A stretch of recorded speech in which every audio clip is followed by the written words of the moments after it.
तो बहुत सारे ट्रिगर्स के साथ इस नए हफ्ते की शुरुआत हो रही है। पिछला हफ्ता तो आपको मालूम ही है कि निफ्टी और बैंक निफ्टी ने काफ़ी डिस्टर्ब किया और कोई भी पुल बैक जो है वो सस्टेनेबल पुल बैक नहीं हो रहा था। लेकिन इस बार नए सीरीज के साथ हम नए हफ्ते के साथ जब हम शुरू हो रहे हैं तो इसमें इलेक्शंस का ट्रिगर है, सेबी के वर्डिक्ट का ट्रिगर है, कुछ हद तक बैंकिंग के वापस थोड़ा फेयर वैल्यू होने का ट्रिगर है, ईवी को लेकर ट्रिगर है और बहुत सारे ऐसे ट्रिगर्स हैं जहां पर आपको शायद इस हफ्ते अच्छा पैसा बढ़ सकता है। इसलिए इन सभी ट्रिगर्स के साथ बने रहेगा। ये मैंने मोटे मोटे चीज़ें आपके सामने पॉइंट रखे हैं, कुछ और अहम पॉइंट्स भी हमने विंडोज़ में डाल रखे हैं। पहले आपके सामने वो रखते हैं, यानी कि पहले 4 अहम ट्रिगर्स और उसके बाद फिर सृष्टि, मैं और अभिषेक अगले 2.5 घंटे आपके साथ बने रहेंगे, मेहमानों को अपने साथ जोड़ लेंगे। इस हफ्ते की जो शुरुआत होगी और इस हफ्ते का जो मोमेंटो होगा वही मोमेंटो पूरा हफ्ता रहेगा। ये मार्केट का डाटा इस समय अलाउ कर रहा है, इसलिए पहले सोमवार और मंगलवार के दिन तो आपको 18 और स्वदेश के साथ रहना ही है। कोई मिर्च मसाला नहीं, कोई इन्फ्लेशन नहीं, कोई डिफ्लेशन नहीं, आराम से सीधा सीधा ज्ञान आप तक पहुंचाने की बात होगी। डाउ करीब 200 पॉइंट टूटा, पहले विंडोज में देख पा रहे होंगे। गिफ्ट निफ्टी के पास भी अभी भी 22,000 आपको दिख रहा होगा, भले ही हम 0.25% के आसपास की गिरावट ही क्यों ना दिखा रहे हों। तो हमने क्लोजिंग भी 22,000 के ऊपर की हुई है। दूसरी इंपॉर्टेंट बात, आरबीआई की बैंकों के लोन पर सख्ती है। ये शुरुआत गोल्ड से हुई थी, फिर धीरे धीरे करके कुछ और लोन्स पर भी मामला आ चुका है, इसलिए इसकी पूरा डिटेल एनालिसिस हम आपके सामने रखेंगे। नए ऑर्डर्स के चलते फोकस में 3-4 बड़ी कंपनियां हैं, हिंदुस्तान एरोनॉटिकल्स, रेलटेल, इरकॉन, इनके अलावा केएसबी और भी ऐसी बहुत सारी कंपनीज हैं जिनको पिछला हफ्ता ऑर्डर्स बेशुमार मिले।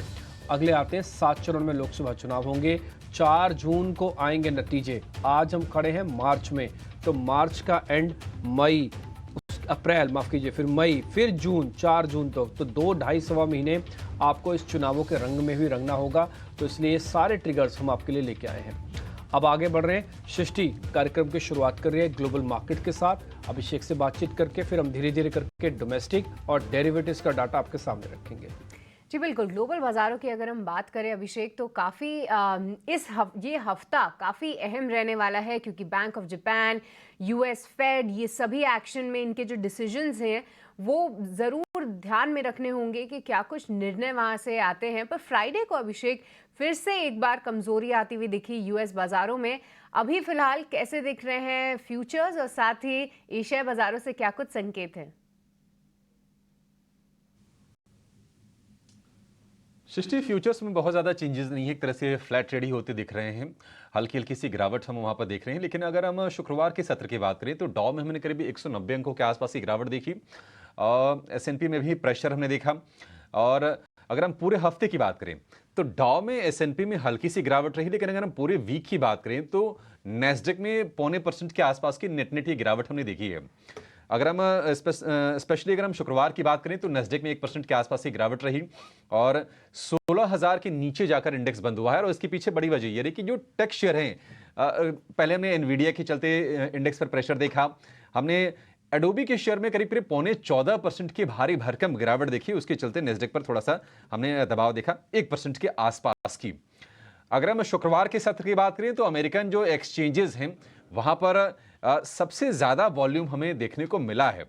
हालांकि अगर आंकड़ों के अगर हम फ्रंट पर बात करें तो यूएस फैक्ट्रीज में प्रोडक्शन जो है अनुमान से वो बेहतर साइड पर आए हैं, अनुमान से बेहतर आंकड़े आए हैं। यूनिवर्सिटी ऑफ मिशिगन के कंज्यूमर सेंटिमेंट के जो आंकड़े आए हैं वो 76.5 की रीडिंग आई है और अनुमान था 76.9 का। लेकिन निश्चित तौर पर जैसा कि आप कह रहे हैं कि ये तमाम जो सेंट्रल बैंकर्स हैं उनके रेट डिसीजंस पर नजर है। यूएस फेड की जो बैठक है कल शुरू हो रही है, परसों देर रात यूएस फेड का फैसला आएगा भारतीय समय के हिसाब से। हालांकि दरों में किसी बदलाव की ना तो गुंजाइश दिख रही है, ना तो इस चीज के कोई आसार हैं, जस के तस रहेंगे। लेकिन निश्चित तौर पर कमेंट्री क्या निकल के आती है यूएस फेड की तरफ से, रेट कट को लेकर किस तरह के संकेत मिलते हैं यूएस फेड से, ये बहुत ही क्रूशियल होंगे। और इन्फ्लेशन की ट्रेजेक्ट्री, ग्रोथ के आउटलुक, ये तमाम चीजें नजर में जरूर रहेंगी। हालांकि पीपीआई के जो नंबर्स आए थे, सीपीआई के जो नंबर्स आए, होलसेल इन्फ्लेशन के जो नंबर्स आए, वहां से थोड़ी सी चिंताएं जरूर उभरी हैं कि आखिर अगर रेट कट होना है तो वो कब होगा। उसमें थोड़ी सी डिले हम जरूर देख रहे हैं, क्योंकि मार्च की भी यूएस फेड की अगर हम बैठक की अगर हम इस महीने की अगर बात करें तो एक्सपेक्टेशन थोड़े से टोन डाउन हुए, नीचे जरूर आए हैं। आगे देखना होगा कि क्या होता है। लेकिन अगर हम एशियाई बाजारों से अगर हम बात करें तो वहाँ पर संकेत इस वक्त मिले जुले हैं। हैंगसेंग में हम थोड़ा सा प्रेशर देख रहे हैं, जो कि हांगकांग का इंडेक्स है। गिफ्ट निफ्टी आपको कमजोर दिखेगा, थोड़ा सा 22,050 के आसपास के स्तर हैं।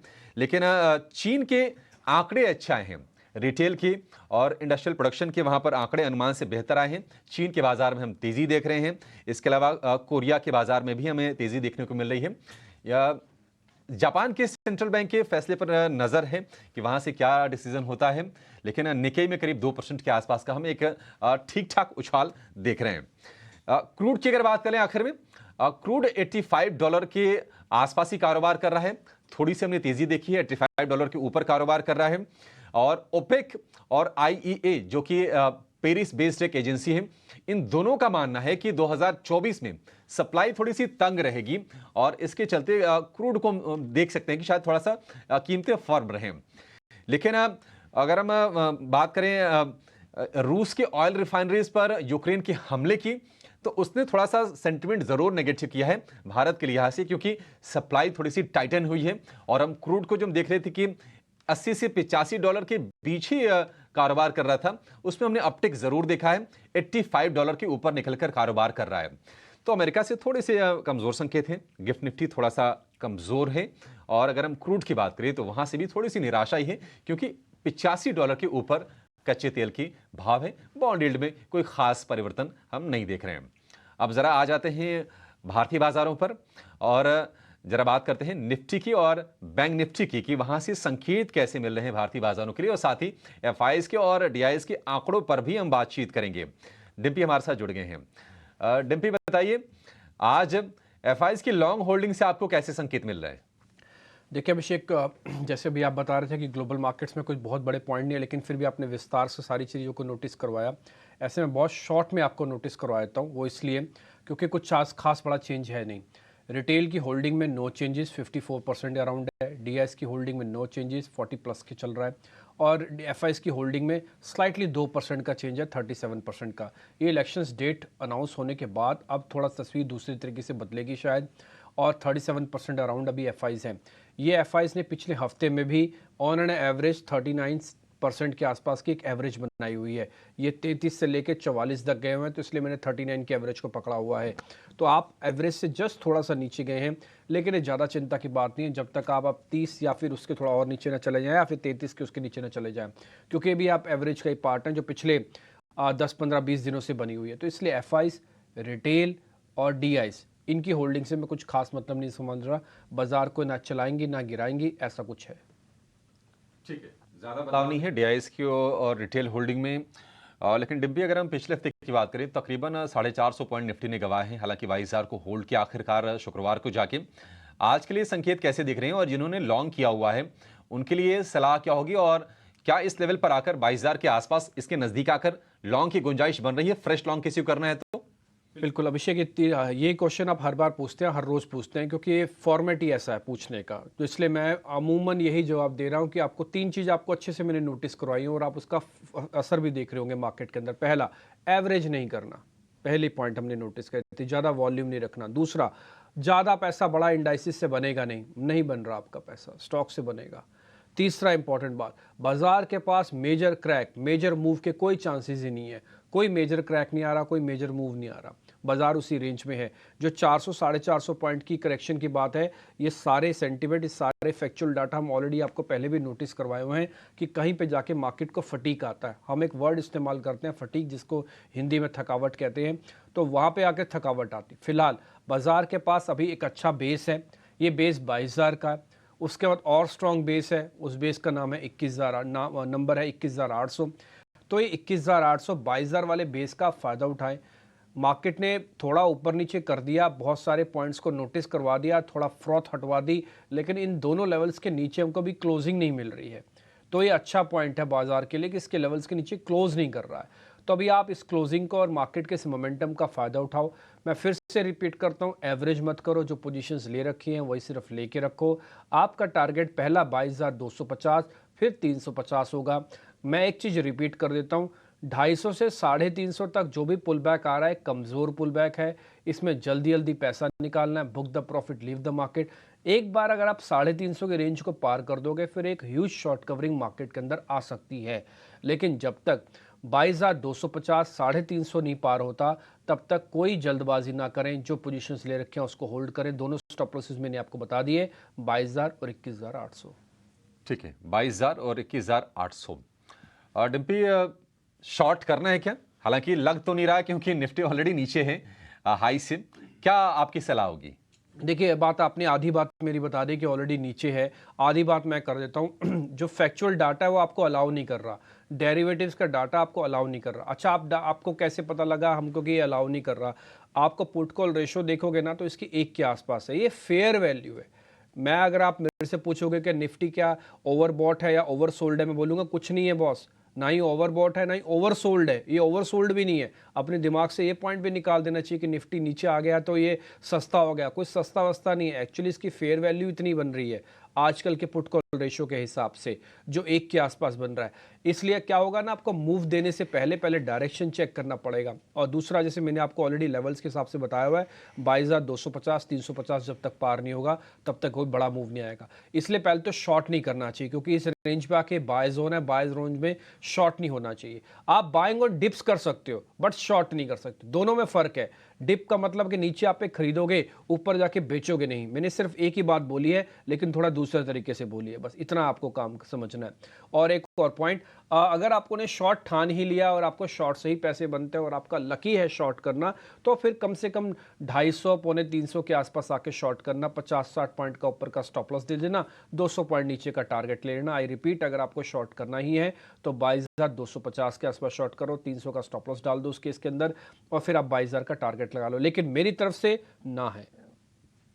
ठीक है, शॉर्ट नहीं करना है, मनाही है उसकी, आपकी उसके ऊपर अपनी मर्जी है। उसके ऊपर भी है ना। अच्छा, आप मेरी बात नहीं भी माने, आप डाटा तो समझते होंगे ना, आप लेवल्स तो रोज ही देखते होंगे। अगर आपको यकीन नहीं हो रहा, आप पिछले 4 दिन का डाटा उठा के देख लो, आपके शॉर्ट से कितने पैसे बने। अब अपना नाम बदलने को भी तैयार हूं।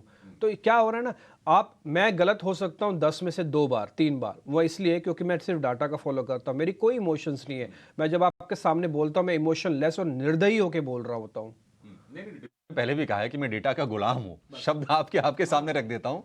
अब जरा निफ्टी बैंक पर आ जाते हैं। हालांकि शुक्रवार को हमने करीब करीब 300 पॉइंट्स के आसपास इंट्राडे रिकवरी हमने देखी, 46,600 के आसपास जाके इंडेक्स बंद हुआ है।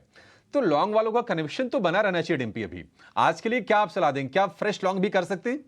नहीं, मेरी फ्रेश लॉन्ग इसलिए नहीं कर सकते अभिषेक क्योंकि बहुत बड़ा पैसा नहीं बनेगा। हाँ, आपको अगर लॉन्ग करना ही है तो छोटा मोटा जरूर लॉन्ग करके रखो और बैंक निफ्टी से रखो भी। मैं एक चीज़ दोनों इंडाइसिस के अंदर क्लियर कर दूं कि बैंक निफ्टी आपको पहले सिग्नल देगा चलने के।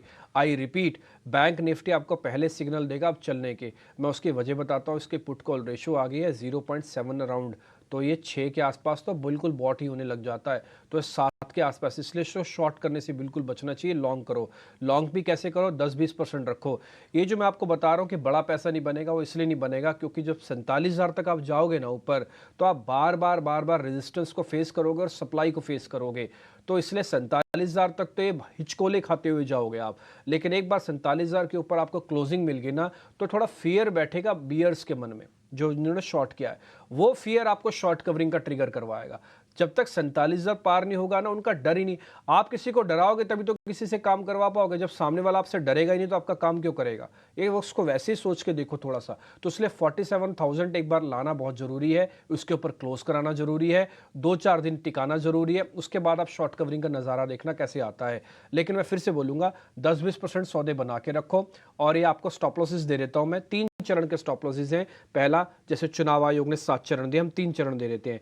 46,500, 46,300, 46,000। ये 46,000 सीरीज वालों को स्टॉप लॉस लगाना है, 46,300 स्विंग वालों को लगाना है, वेरी इमीडिएट 46,500 वालों को लगाना है। ऊपर का टारगेट पहला 46,800, फिर दूसरा टारगेट 47,000। बड़ी शॉर्ट कवरिंग 47,000 के बाद आएगी।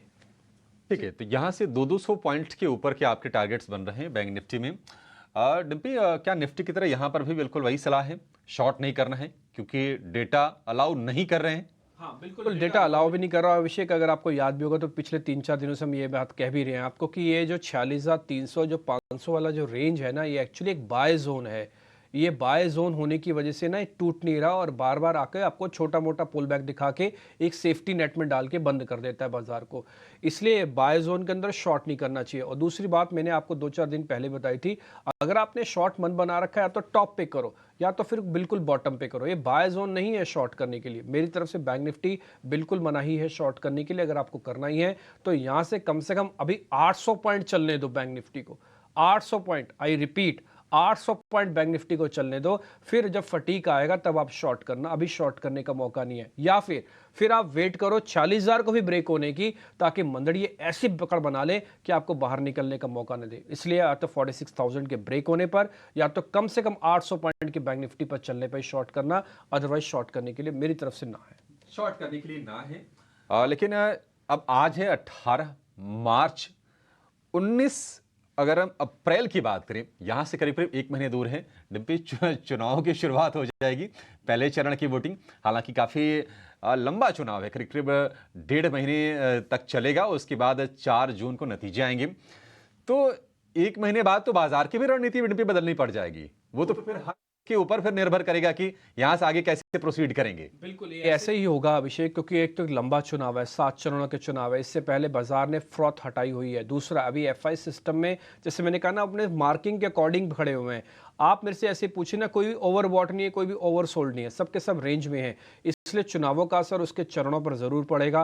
पहले चरण का देखिए, नतीजे तो एक साथ ही आएंगे 4 तारीख को, लेकिन लीकेज होके आ जाता है, पता लग जाता है कि पहले चरण में हमने कितना जीता कितना हारे हैं।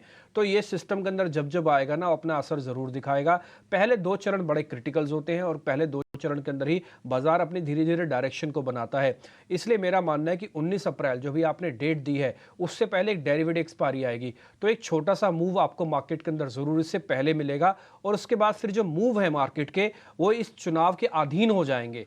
फिर इसके साथ ही चलेंगे कि जैसे जैसे नंबर्स, जैसे जैसे हवा मार्केट के अंदर बनेगी वो वैसी होगी। तो इसलिए 19 अप्रैल तक आप एक बार एंजॉय कीजिएगा मार्केट के डाटा के फ्लो को, लेकिन उसके बाद फिर आप चुनाव के रंग में रंगेंगे, फिर आपको चुनाव के साथ ही चलना होगा। ठीक है, तो चुनाव ही एक बड़ा ट्रिगर है और उस पर हमारी नज़र रहेगी। पर अब आगे बढ़ते हैं और हमारे खास मेहमानों को आज जोड़ लेते हैं। और आज हमारे साथ सोनी पटनायक और आदित्य अरोड़ा फिलहाल जुड़े हुए हैं। Very good morning to both of you. And Soni, सबसे पहले आपसे समझना चाहेंगे, हम आपसे आपकी स्टॉक पिक्स भी लेंगे, पर आज के लिए निफ्टी पे क्या रणनीति आप अपना रही हैं, क्योंकि गिफ्ट निफ्टी तो थोड़ी कमजोरी के साथ खुलने के संकेत दे रहा है। तो क्या यहाँ पे बाय ऑन डिक्लाइंस की रणनीति अपनाएंगे या फिर अभी वेट एंड वॉच के मूड में है? जी, गुड मॉर्निंग सृष्टि जी, डिम्पी जी, अभिषेक जी, इन सारे दर्शकों को। देखिए, निफ्टी की बात करें तो मेरे लिए काफी इंपॉर्टेंट था कि फ्राइडे की जो क्लोजिंग हो सकती थी, वीकली क्लोजिंग, अगर 2250 22,100 के करीब हो सकता था, तो थोड़ा सा चांस था कि निफ्टी दोबारा रीटेस्ट कर सकता है अपने हाइस को। But weekly closing was quite poor. मुझे लगता है कि थोड़ा सा फेवरेबल अभी कर सकता है to bears. Bulls may be they might be losing, उनका जो अपर हैंड है थोड़ा सा वहां पे कमजोर हो रहे हैं। एफआईज की लॉन्ग शॉर्ट पोजीशन भी अगर हम देखेंगे तो वो बहुत ही ग्रेजुअली अपने लॉन्ग पोजीशंस को काट रहे हैं। फ्रॉम 46%, 44%, अभी 38% पे आ गए हैं। और ऐसा भी हो सकता है कि एक धीरे धीरे वो काटते हुए अभी नेक्स्ट सपोर्ट जो बनेगा लॉन्ग्स के लिए, वो करीबन 30% पे जाके बनेगा। सो यहाँ पे और फ्रेश शॉर्ट्स ऐड हो सकते हैं। सो थोड़ा सा कॉशियस यहाँ पे मेंटेन करना चाहिए। बाय ऑन डिप्स मत अप्लाई कीजिए, अभी वो स्ट्रैटेजी थोड़ा सा डिफिकल्ट लग रहा है मुझे। इन एनी वर्स्ट केस अगर हम देखेंगे 21,900 21,850 पे एक सपोर्ट है। ब्रेक करता है तो निफ्टी में करेक्शन मोड दिखेगा आपको टुवर्ड्स 21,400 भी हो सकता है। बहुत इंपॉर्टेंट रहेगा, जब तक निफ्टी 22,200 के ऊपर नहीं निकालता है, क्लोजिंग नहीं दे पाता है, तब तक सेल ऑन राइज बनते जा रहा है। सो थोड़ा सा यहाँ पे कॉशियस रहिए। स्टॉक स्पेसिफिक अप्रोच को आप बनाइए, ऐसा नहीं कि सारे स्टॉक्स गिरने वाले हैं। स्टॉक स्पेसिफिक अप्रोच को अडॉप्ट कीजिए, इंडिसेस में हेज करते हुए चलिए। सिमिलरली बैंक निफ्टी के लिए, जैसे कि ऑलरेडी डिम्पी जी ने ऑलरेडी दिया है, 46,000 बहुत क्रूशियल लेवल है। या तो 46,000 सपोर्ट को होल्ड करे, या तो बैंक निफ्टी को 48,000 के ऊपर निकालना पड़ेगा, वरना वहां भी थोड़ा सा स्ट्रगल हो सकता है। सो इंडिसेस में हेज अप्रोच लेके चलिए। स्टॉक स्पेसिफिक एक्शन आप ले सकते हैं, जहां पे अच्छे ब्रेकआउट्स आ रहे हैं वहां पे आप एक बार नजर डाल सकते हैं। तो 22,200 अगर ये स्तर पार करता है तभी बाय की रणनीति आप अपनाएं। पर सोनी, काफ़ी नीचे के टारगेट्स आते हुए दिख रहे हैं, या फिर मैं कहूँ कि खुल रहे हैं आपके डेटा एनालिसिस से 21,400। तो क्या ये समझें कि आज की जो दोनों कॉल्स रहेंगी वो आपकी सेल साइड है, या फिर स्टॉक स्पेसिफिक एक्शन कुछ बाय साइड भी इंडिकेट कर रहा है? अभी मेरे लिए बाई साइड ही रहेगा। वो स्टॉक्स पे हम देखेंगे जहाँ पे एक्चुअली ब्रेकआउट आया है, वीकली क्लोजिंग अच्छा है। हम सेल साइड का अप्रोच तभी लेंगे जब निफ्टी डिसाइसिवली 21,850 को ब्रेक करता है, उसके नीचे क्लोज देता है। वो ग्रेजुअली आज तो नहीं होगा, बट जैसे मे बी आफ्टर 3-4 डेज अगर होता है, इफ दैट हैपेंस, वहां पे हमको सेल साइड के कॉल्स ढूंढने पड़ेंगे डेफिनेटली। तो थोड़ा वीक हो सकता है, बट अभी के लिए जो दोनों कॉल्स है वो बाइंग की तरफ है। वहां पे ब्रेकआउट काफी अच्छा है। पहला है भारती एयरटेल। भारती एयरटेल का एक बाई का अच्छे ब्रेकआउट पे आया है, ऑल टाइम हाईज पे भी चल रहा है। इनफैक्ट वहां पे काफी अग्रेसिव लॉन्ग बिल्डअप पोजीशंस बने हैं वीकली बेसिस पे। सो भारती एयरटेल 1180 स्टॉप लॉस के साथ आप खरीद सकते हैं। हल्की से अगर आपको डिप मिलता है टूवर्ड्स 1210, आप वहां तक भी एक बार अप्रोच बाय कर सकते हैं। 1180 स्टॉप लॉस मेंटेन कीजिए। 1250 1260 का यहाँ पे एक टारगेट है। दूसरा स्टॉक है एचडीएफसी लाइफ में। एचडीएफसी लाइफ में भी हमने काफी बार देखा है एक 600 लेवल को बहुत ही स्ट्रांगली प्रोटेक्ट कर रहा है। इनफैक्ट ऑलरेडी अंडर परफॉर्म करके करेक्शन के बाद अभी रिवर्सल जो दिखाया है, वो 600 को प्रोटेक्ट करते हुए एज अ सपोर्ट उसके ऊपर सस्टेन कर रहा है। मार्केट जितना भी वॉलेटाइल हो रहा है तभी भी वो 600 लेवल को ब्रेक नहीं कर रहा है। तो एचडीएफसी लाइफ यहाँ पे अच्छा लग रहा है। इनफैक्ट एक अप मूव के लिए तैयार हो रहा है। आप तो हल्की सी अगर डिक्लाइन मिलता है टुवर्ड 620, आप वहां तक भी बाई कर सकते हैं। 600 का एक स्टॉप लॉस मेंटेन कीजिए। 650 660 का टारगेट रहेगा। दोनों स्टॉक में स्टॉप लॉस डेफिनेटली फॉलो करना चाहिए रिलीजियसली, बिकॉज मार्केट्स यहाँ पे थोड़े से वॉलेटाइल हो सकते हैं। स्टॉप लॉसेस का ध्यान रखें। भारती एयरटेल और एचडीएफसी लाइफ यहाँ पे बाय रिकमेंडेशन सोनी की तरफ से आती हुई। अब ढेर सारे हमारे और भी एक्सपर्ट्स हमारे साथ जुड़ रहे हैं। स्वागत करना चाहेंगे प्रशांत सावंत का भी। पर प्रशांत, आपके पास आऊँ उससे पहले आदित्य के पास जाना चाहेंगे। आदित्य, आप बताइए कौन से स्टॉक पे आपकी राय है आज। First of all good morning. Very good morning. देखिए, मेरी राय रहेगी डिक्सन पे। काफ़ी अच्छा पैटर्न बन रहा है, रिलेटिव स्ट्रेंथ बता रहा है बाजार में, तो उसको बाय किया जा सकता है 6962 पे। स्टॉप लॉस रहेगा 6800 का और टारगेट रहेगा 7300 का। आदित्य, एक ही कॉल है फिलहाल? हाँ जी, इस बाजार में थोड़ी सी वॉलेटिलिटी ज़्यादा है, इसलिए मैं एक ही कॉल के साथ जाना चाहूँगा। चलिए ठीक है, बाजार खुलने का वेट करेंगे, उसके बाद आपसे ओपनिंग ट्रेड्स भी लेंगे। पर अब प्रशांत, आपके पास आना चाहेंगे और समझना चाहेंगे कौन से स्टॉक्स आपके रडार पे हैं। बताइए प्रशांत, गुड मॉर्निंग। जी Srishti, good morning to the panel और सभी दर्शकों को नमस्कार। तो यहाँ पे दो स्टॉक जो मेरे रडार पे रहेंगे, उनमें फर्स्ट एक सेफ और कंजर्वेटिव बेट होगा, वो होगा आईटीसी। अच्छे सपोर्ट के करीब है, तो यहाँ पे 409 स्पॉट क्लोजिंग 409 ये मेरा स्टॉप लॉस होगा, और 435 से 440 440 ये मेरा टारगेट होगा। एक पोजिशनल ट्रेड होगा। और नेक्स्ट पिक होगी बी सॉफ्ट, बिरला सॉफ्ट। यहाँ पे एक लो से बहुत स्ट्रॉन्ग बाइंग शुक्रवार के सत्र में आई थी, तो यहाँ पे 735 का स्टॉप लॉस रखेंगे 735। थोड़ा क्लोज टू 750 754 मिले तो अच्छा रिस्क रिवॉर्ड हो जाएगा, और टारगेट रखेंगे 790 790 से लेके 795।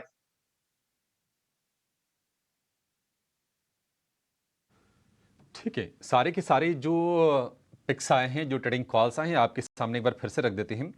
आईटीसी खरीदने की सलाह है प्रशांत की, और टारगेट इसमें होगा 435 और 440, स्टॉप लॉस 409 रुपये का। दूसरा है बिरला सॉफ्ट, स्टॉप लॉस 735 रुपये का और टारगेट इसमें बनेगा 790 रुपये का। सोनी की अगर हम शेयरों की बात करें तो भारतीय एयरटेल को खरीदने की सलाह है। ये इंडेक्स वाले शेयरों पर भरोसा जता रही है सोनी। भारतीय एयरटेल को खरीदना है, स्टॉप लॉस 1180 रुपये और टारगेट 1250 रुपये, 1260 रुपये, दो टारगेट सोनी की तरफ से इसमें। और एचडीएफसी लाइफ को भी खरीदने की सलाह है। स्टॉप लॉस होगा 600 रुपये का, और अगर टारगेट की बात करें तो 660 रुपये के टारगेट्स एचडीएफसी लाइफ में आपको आते हुए दिखेंगे। आदित्य की एक ही कॉल है, और आदित्य से हमारी शिकायत भी है कि शुक्रवार को उन्होंने लास्ट शो में एक ही शेयर भी दिया था, और आज फिर से शुरुआत एक शेयर से। तो दो के डेफिसिट में आप आदित्य चल रहे हैं, आपको इसकी भरपाई करनी पड़ेगी, आपसे उम्मीद करके चल रहे हैं। डिक्सन खरीदने की सलाह है आदित्य की तरफ से। स्टॉप लॉस 6800 रुपये का, और टारगेट इसमें लगा के चलना है 7300 रुपये का। तो अपने 3 एक्सपर्ट की तरफ से आपको मिले टोटल 5 कॉल। 6 मिलने चाहिए थे, लेकिन 5 मिले। आगे एक की भरपाई हम जरूर करवाएंगे, और वो आदित्य के जरिए ही होगी। लेकिन जरा आप चलते ही ये समझ लेते हैं कि आज खबरों के दम पर कहां पर एक्शन होगा, कौन से बाजार के लिए ट्रिगर्स हैं। अगर हम बात करें तो हमारे सहयोगी शरद दुबे जुड़ गए हैं। शरद, बताइए आज की क्या है स्टॉक्स न्यूज और कहां पर बड़े ऑर्डर आए हैं, इसको आप थोड़ा सा ना जोर से हाईलाइट कीजिएगा। जी बिल्कुल, सबसे पहले गुजरात गैस फोकस में रहेगा। यहाँ पे जो है कंपनी ने कहा है कि उनके जो एक्सप्रेशन ऑफ इंटरेस्ट होते हैं, यानी कि ऑर्डर्स लेने की जो प्रतिक्रिया है, उसमें जो है इम्पॉर्टेंट इन्विटेशंस देखने मिल रही है कस्टमर्स। और इम्पोर्टेंटली बता दूं कि वॉल्यूम्स में जो है बढ़ोतरी के भी जो है वो एक्सपेक्टेशंस कर रहे हैं मोरबी रीजन पे। दूसरा स्टॉक फोकस में रहेगा आपका ग्रुप ऑफ स्टॉक्स, आपके हाउसिंग फाइनेंस कंपनी जैसे कि पीएनबी हाउसिंग फाइनेंस हुआ, आवास फाइनेंस है, रेपको होम फाइनेंस। यहाँ पे थोड़ी सेलिंग प्रेशर आज देखने मिल सकती है, क्योंकि रॉयटर्स के हिसाब से न्यूज़ आया है कि आरबीआई जो है स्क्रूटनी बढ़ा सकती है रिटेल लेंडिंग को लेकर, स्पेशली जो टॉप अप होम लोन्स होते हैं उसको लेके। तो ये एक इम्पॉर्टेंट बात है। कोफोज की बोर्ड ने अप्रूवल दी है क्यूआईपी के जरिए लगभग 3200 करोड़ रेस करने के लिए। इम्पॉर्टेंट बात यह है कि ऑफकोर्स डेट रिडक्शन के लिए तो यूज़ होगा, लेकिन आगे जाते हुए मर्जर एक्विजिशन भी देखने मिल सकता है। बात करते हैं एबीएफआरएल की, तो उनको एनओसी मिल गया है नो ऑब्जेक्शन सर्टिफिकेट एक्सचेंजेस से, जहां पर अमेलगमेट करने वाले हैं सीएनएस क्लोथिंग अपनी कंपनी के साथ। विनती ऑर्गेनिक्स को एक पॉजिटिव इम्पैक्ट देखने मिलेगा, क्योंकि गवर्नमेंट ने एंटी डंपिंग ड्यूटी लगा दिया है पैरा टर्शरी ब्यूटाइल फिनॉइल। ये जो प्रोडक्ट हमने बात की है, ये कंपनी के लिए एक मैन्युफैक्चरिंग होता है, मतलब एक टाइप से कंपनी इस प्रोडक्ट को मैन्युफैक्चर करती है। तो ये जो एंटी डंपिंग ड्यूटी लागू हो रहा है, तो इससे कंपनी को बेनिफिट होगा। एचएएल को भी ऑर्डर के बारे में बात करें तो लगभग आप कह सकते हैं 2900 करोड़ का मिनिस्ट्री ऑफ डिफेंस से बड़ा ऑर्डर आया है डॉर्नियर एयरक्राफ्ट का। वही इरकॉन के बारे में बात करें तो यहाँ पे भी उनको लगभग 630 करोड़ का बड़ा ऑर्डर आया है ईपीसी मॉडल जरिए। ये एनएचएआई के डेवलपमेंट के आम से आया है। रेलटेल में भी 2 अहम ऑर्डर्स आए थे, एंड ऑफ कोर्स अगर दोनों को क्लब करें तो लगभग आप कह सकते हैं 480 करोड़ का जो है इम्पोर्टेंट ऑर्डर फ्लोज आ रहा है। ऑर्डर फ्लोज के अलावा जो है अगर बात करें तो सूला विनियर्ड्स फोकस में रहेगा। एक उनका पेंडिंग डिमांड नोटिस था 116 करोड़ का, अब जो है जो स्टेट एक्साइज ड्यूटी की जो डिपार्टमेंट्स है उन्होंने वो खारिज कर दिया है। तो ऑफ कोर्स थोड़ी सी पॉजिटिव इम्पैक्ट स्टॉक में देखने मिल सकती है। और आखिर में प्रीमियम और एक्सप्लोजिव्स के बारे में कहूँगा, जहाँ पे बोर्ड ने एक इम्पॉर्टेंट अप्रूवल दी है, एक नई यूनिट जो एक्सप्लोजिव्स की यूनिट रहेगी, और इसमें इन्वेस्टमेंट लगभग 860 करोड़ रुपए का रहेगा। तो ये जो इम्पॉर्टेंट 10 स्टॉक्स हम बात कर रहे हैं, ये आज दिन के ट्रेड में जो है फोकस में रहेंगे, और यहाँ पे वॉल्यूम्स में भी मूवमेंट देखने मिल सकता है। ठीक है, ये तमाम स्टॉक्स आज फोकस में रहेंगे। थोड़ी देर में आपके लिए ये भी समझेंगे कि ब्रोकरेज हाउसेस के रडार पर कौन से आज शेयर होंगे। लेकिन ऑर्डर की खबर ठीक ठाक है और सारी की सारी ये सरकारी कंपनीज के लिए है। एचएएल, इरकॉन, रेलटेल। एक व्यू ले लेते हैं जरा एचएएल के शेयर को लेकर, क्योंकि रक्षा मंत्रालय से 2890 करोड़ रुपए के ऑर्डर मिले हैं डॉर्नियर एयरक्राफ्ट के लिए। सोनी, आपसे व्यू जानना चाहेंगे एचएएल कैसा लग रहा है आपको शेयर, और क्या इसमें कोई ट्रेड बन रहा है? एचएल में अगर हम देखेंगे तो जब तक 3000 को ब्रेक नहीं करता है तब तक बाय ऑन डिप्स बन सकता है। 3000 स्टॉप लॉस बहुत ही क्रूशियल इंपॉर्टेंट है, वो स्टॉप लॉस मेंटेन करना चाहिए। ब्रेक करता है तो वहां पे डिफिकल्ट हो जाएगा आपको जाते हुए। फिर डाउन साइड 2800 भी एक पोजिशनल टारगेट बन सकता है। Very important, 3000 stop loss maintain कीजिए। अगर होल्ड करना है, बाउंस करना चाहिए उसको अगेन टूवर्ड्स अबव 3200, तभी जाके आपको वो 3400 की तरफ एक बार ट्रेंड नजर आ सकता है। थोड़ा सा कॉशियस रहिए, इमीडिएटली ओपनिंग पे ट्रेड ना लीजिए। अगर मेंटेन होता है अबव 3120, 3130 के ऊपर अगर ओपन होता है तो आप उस लेवल पे एक बार देख सकते हैं इंट्राडे बेसिस पे बाय करने के लिए। But 3000 stop loss very important. ठीक है, एचएएल को लेकर ये व्यू। प्रशांत, आप जरा विनती ऑर्गेनिक्स को चेक कीजिए। एंटी डंपिंग ड्यूटी की खबर है यहाँ पर, और इसके चलते कंपनी को फायदा होगा। पीटीबीपी इंपोर्ट पर एंटी डंपिंग ड्यूटी लगाई गई है और 5 साल के लिए ये एंटी डंपिंग ड्यूटी लगी है। विनीति ऑर्गेनिक्स भाव है करीब करीब 1590 रुपए के आसपास का। हमने शुक्रवार के सत्र में हल्की सी गिरावट देखी है, और वैसे भी पिछले महीने भर से लगातार इस पर हमने प्रेशर ही देखा है। विनीति ऑर्गेनिक्स क्या करना चाहिए? तो इसका ओवरऑल पैटर्न जो है वो शॉर्टर और इंटरमीडिएट टाइम फ्रेम पे तो काफी वीक है, बट अगर हम एक इन्वेस्टमेंट टाइम फ्रेम पे देखें तो एक सपोर्ट पे काफी नजदीक आया हुआ है, और वो सपोर्ट होगा करीबन, अगर हम देखें तो जो लोज बने हुए थे ऑलमोस्ट 1550 के आसपास है। इसका अहम सपोर्ट है 1500, 1500 राउंड नंबर।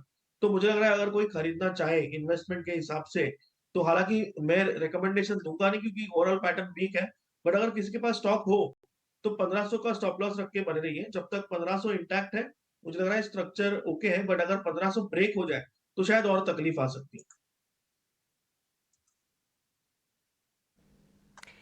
ठीक है, तो ये राय विनिति ऑर्गेनिक्स पे पॉजिटिव खबर है, पर फिलहाल होल्ड की राय आ रही है। पर चलिए अब आगे बढ़ते हैं और समझते हैं कि ब्रोकरेजेस की नज़र कौन से रेडार पे है। और ये पूरी जानकारी देने के लिए हमारे साथ गौरव जुड़ चुके हैं। गौरव, बताइए कहाँ पे है रिपोर्ट्स? तो ब्रोकरेजेस में सबसे पहले आज बात करते हैं कंज्यूमर सेक्टर की, क्योंकि यूबीएस ने कई कंपनीज पे अपना रिपोर्ट इनिशिएट किया है। और सबसे पहले बात करते हैं पेज इंडस्ट्रीज की, जहाँ पे यूबीएस ने अपना बाय रेटिंग के साथ इनिशिएट करते हुए टारगेट प्राइस जो है वो 44,000 का दिया है। तो उनका मानना यह है कि कहीं पे डिस्ट्रीब्यूशन नेटवर्क काफ़ी स्ट्रॉन्ग है कंपनी के लिए, इनरवेयर सेगमेंट में काफ़ी अच्छा ग्रोथ अपॉर्चुनिटीज़ आएगा कंपनी के लिए। और आगे जाके अगर हम मार्जिन की बात करें तो उनका मानना यह है कि कहीं पे प्री पैंडेमिक लेवल पे ये मार्जिन आते हुए हमें देखने को मिल सकते हैं। और इसीलिए एक बुलिश व्यू हमें पेज इंडस्ट्रीज़ पे देखने को मिल रहा है। उसके अलावा अगर फूड एंड बेवरेजेस सेगमेंट की अगर बात करें तो वहाँ पे यूनाइटेड ब्रीवरीज पे यूबीएस ने इनिशिएट किया है बाय रेटिंग के साथ, और टारगेट प्राइस दिया है 2000 रुपीज़ का। देवयानी फूड्स पे भी बाय रेटिंग के साथ इनिशिएट करते हुए टारगेट प्राइस जो है वो 190 रुपीज़ का दिया है। और सफायर फूड्स पे भी ये बाय रेटिंग पे इनिशिएट करते हुए टारगेट प्राइस जो है वो 1800 रुपीज़ का दिया है। उनका मानना यह है कि कहीं पे यूनाइटेड ब्रूवरीज में कभी हमें काफ़ी अच्छा ग्रोथ देखने को मिल सकता है। QSR स्पेस की भी अगर बात करें तो काफ़ी ज़्यादा ग्रोथ अपॉर्चुनिटीज़ है, और इसमें सफायर फूड्स का वैल्यूएशन काफ़ी अट्रैक्टिव है। और उसके अलावा अगर हम टाटा कंज्यूमर और वरुण बेवरेजेस की भी बात करें तो वहाँ पे भी उन्होंने इनिशिएट किया है न्यूट्रल रेटिंग के साथ, क्योंकि उनका मानना यह है कि इन दोनों कंपनीज़ में हमें कहीं पे ग्रोथ अपॉर्चुनिटीज़ तो देखने को मिल सकती है, बट वैल्यूएशंस कहीं पे इनलाइन है। आगे बात करते हैं L&T टेक्नोलॉजी की, जहाँ पे JP मॉर्गन ने ओवरवेट रेटिंग बरकरार रखते हुए टारगेट प्राइस 5800 रुपीज़ का दिया है। तो उनका मानना यह है कि कहीं पे सेकेंड लार्जेस्ट डील हमें देखने को मिल रहा था कंपनी में। पिछले 3 महीनों में कंपनी ने सेकेंड लार्जेस्ट डील साइन किया है, और इसी के चलते हुए 100 मिलियन का डील जो है ये FY25 के ग्रोथ में 1.5 to 2% ऐड कर सकता है कंपनी के लिए। और आगे जाके डबल डिजिट ग्रोथ भी हमें देखने को मिल सकता है FY25 में, और इसीलिए ये एक बुलिश व्यू हमें देखने को मिल रहा है JP मॉर्गन की तरफ से। आखिर में बात करते हैं कोई PSU कंपनीज की, जैसे कि BEL हो गया, जहाँ पे मॉर्गन स्टैनली ने ओवरवेट रेटिंग बरकरार रखते हुए टारगेट प्राइस जो है वो 263 रुपीज़ का दिया है। हिंदुस्तान एरोनॉटिक्स पे भी ये ओवरवेट रेटिंग बरकरार रखते हुए टारगेट प्राइस 3036 रुपीज़ का दिया है। और NTPC पे भी अपना टारगेट प्राइस उन्होंने 390 रुपीज़ पे बरकरार रखा है।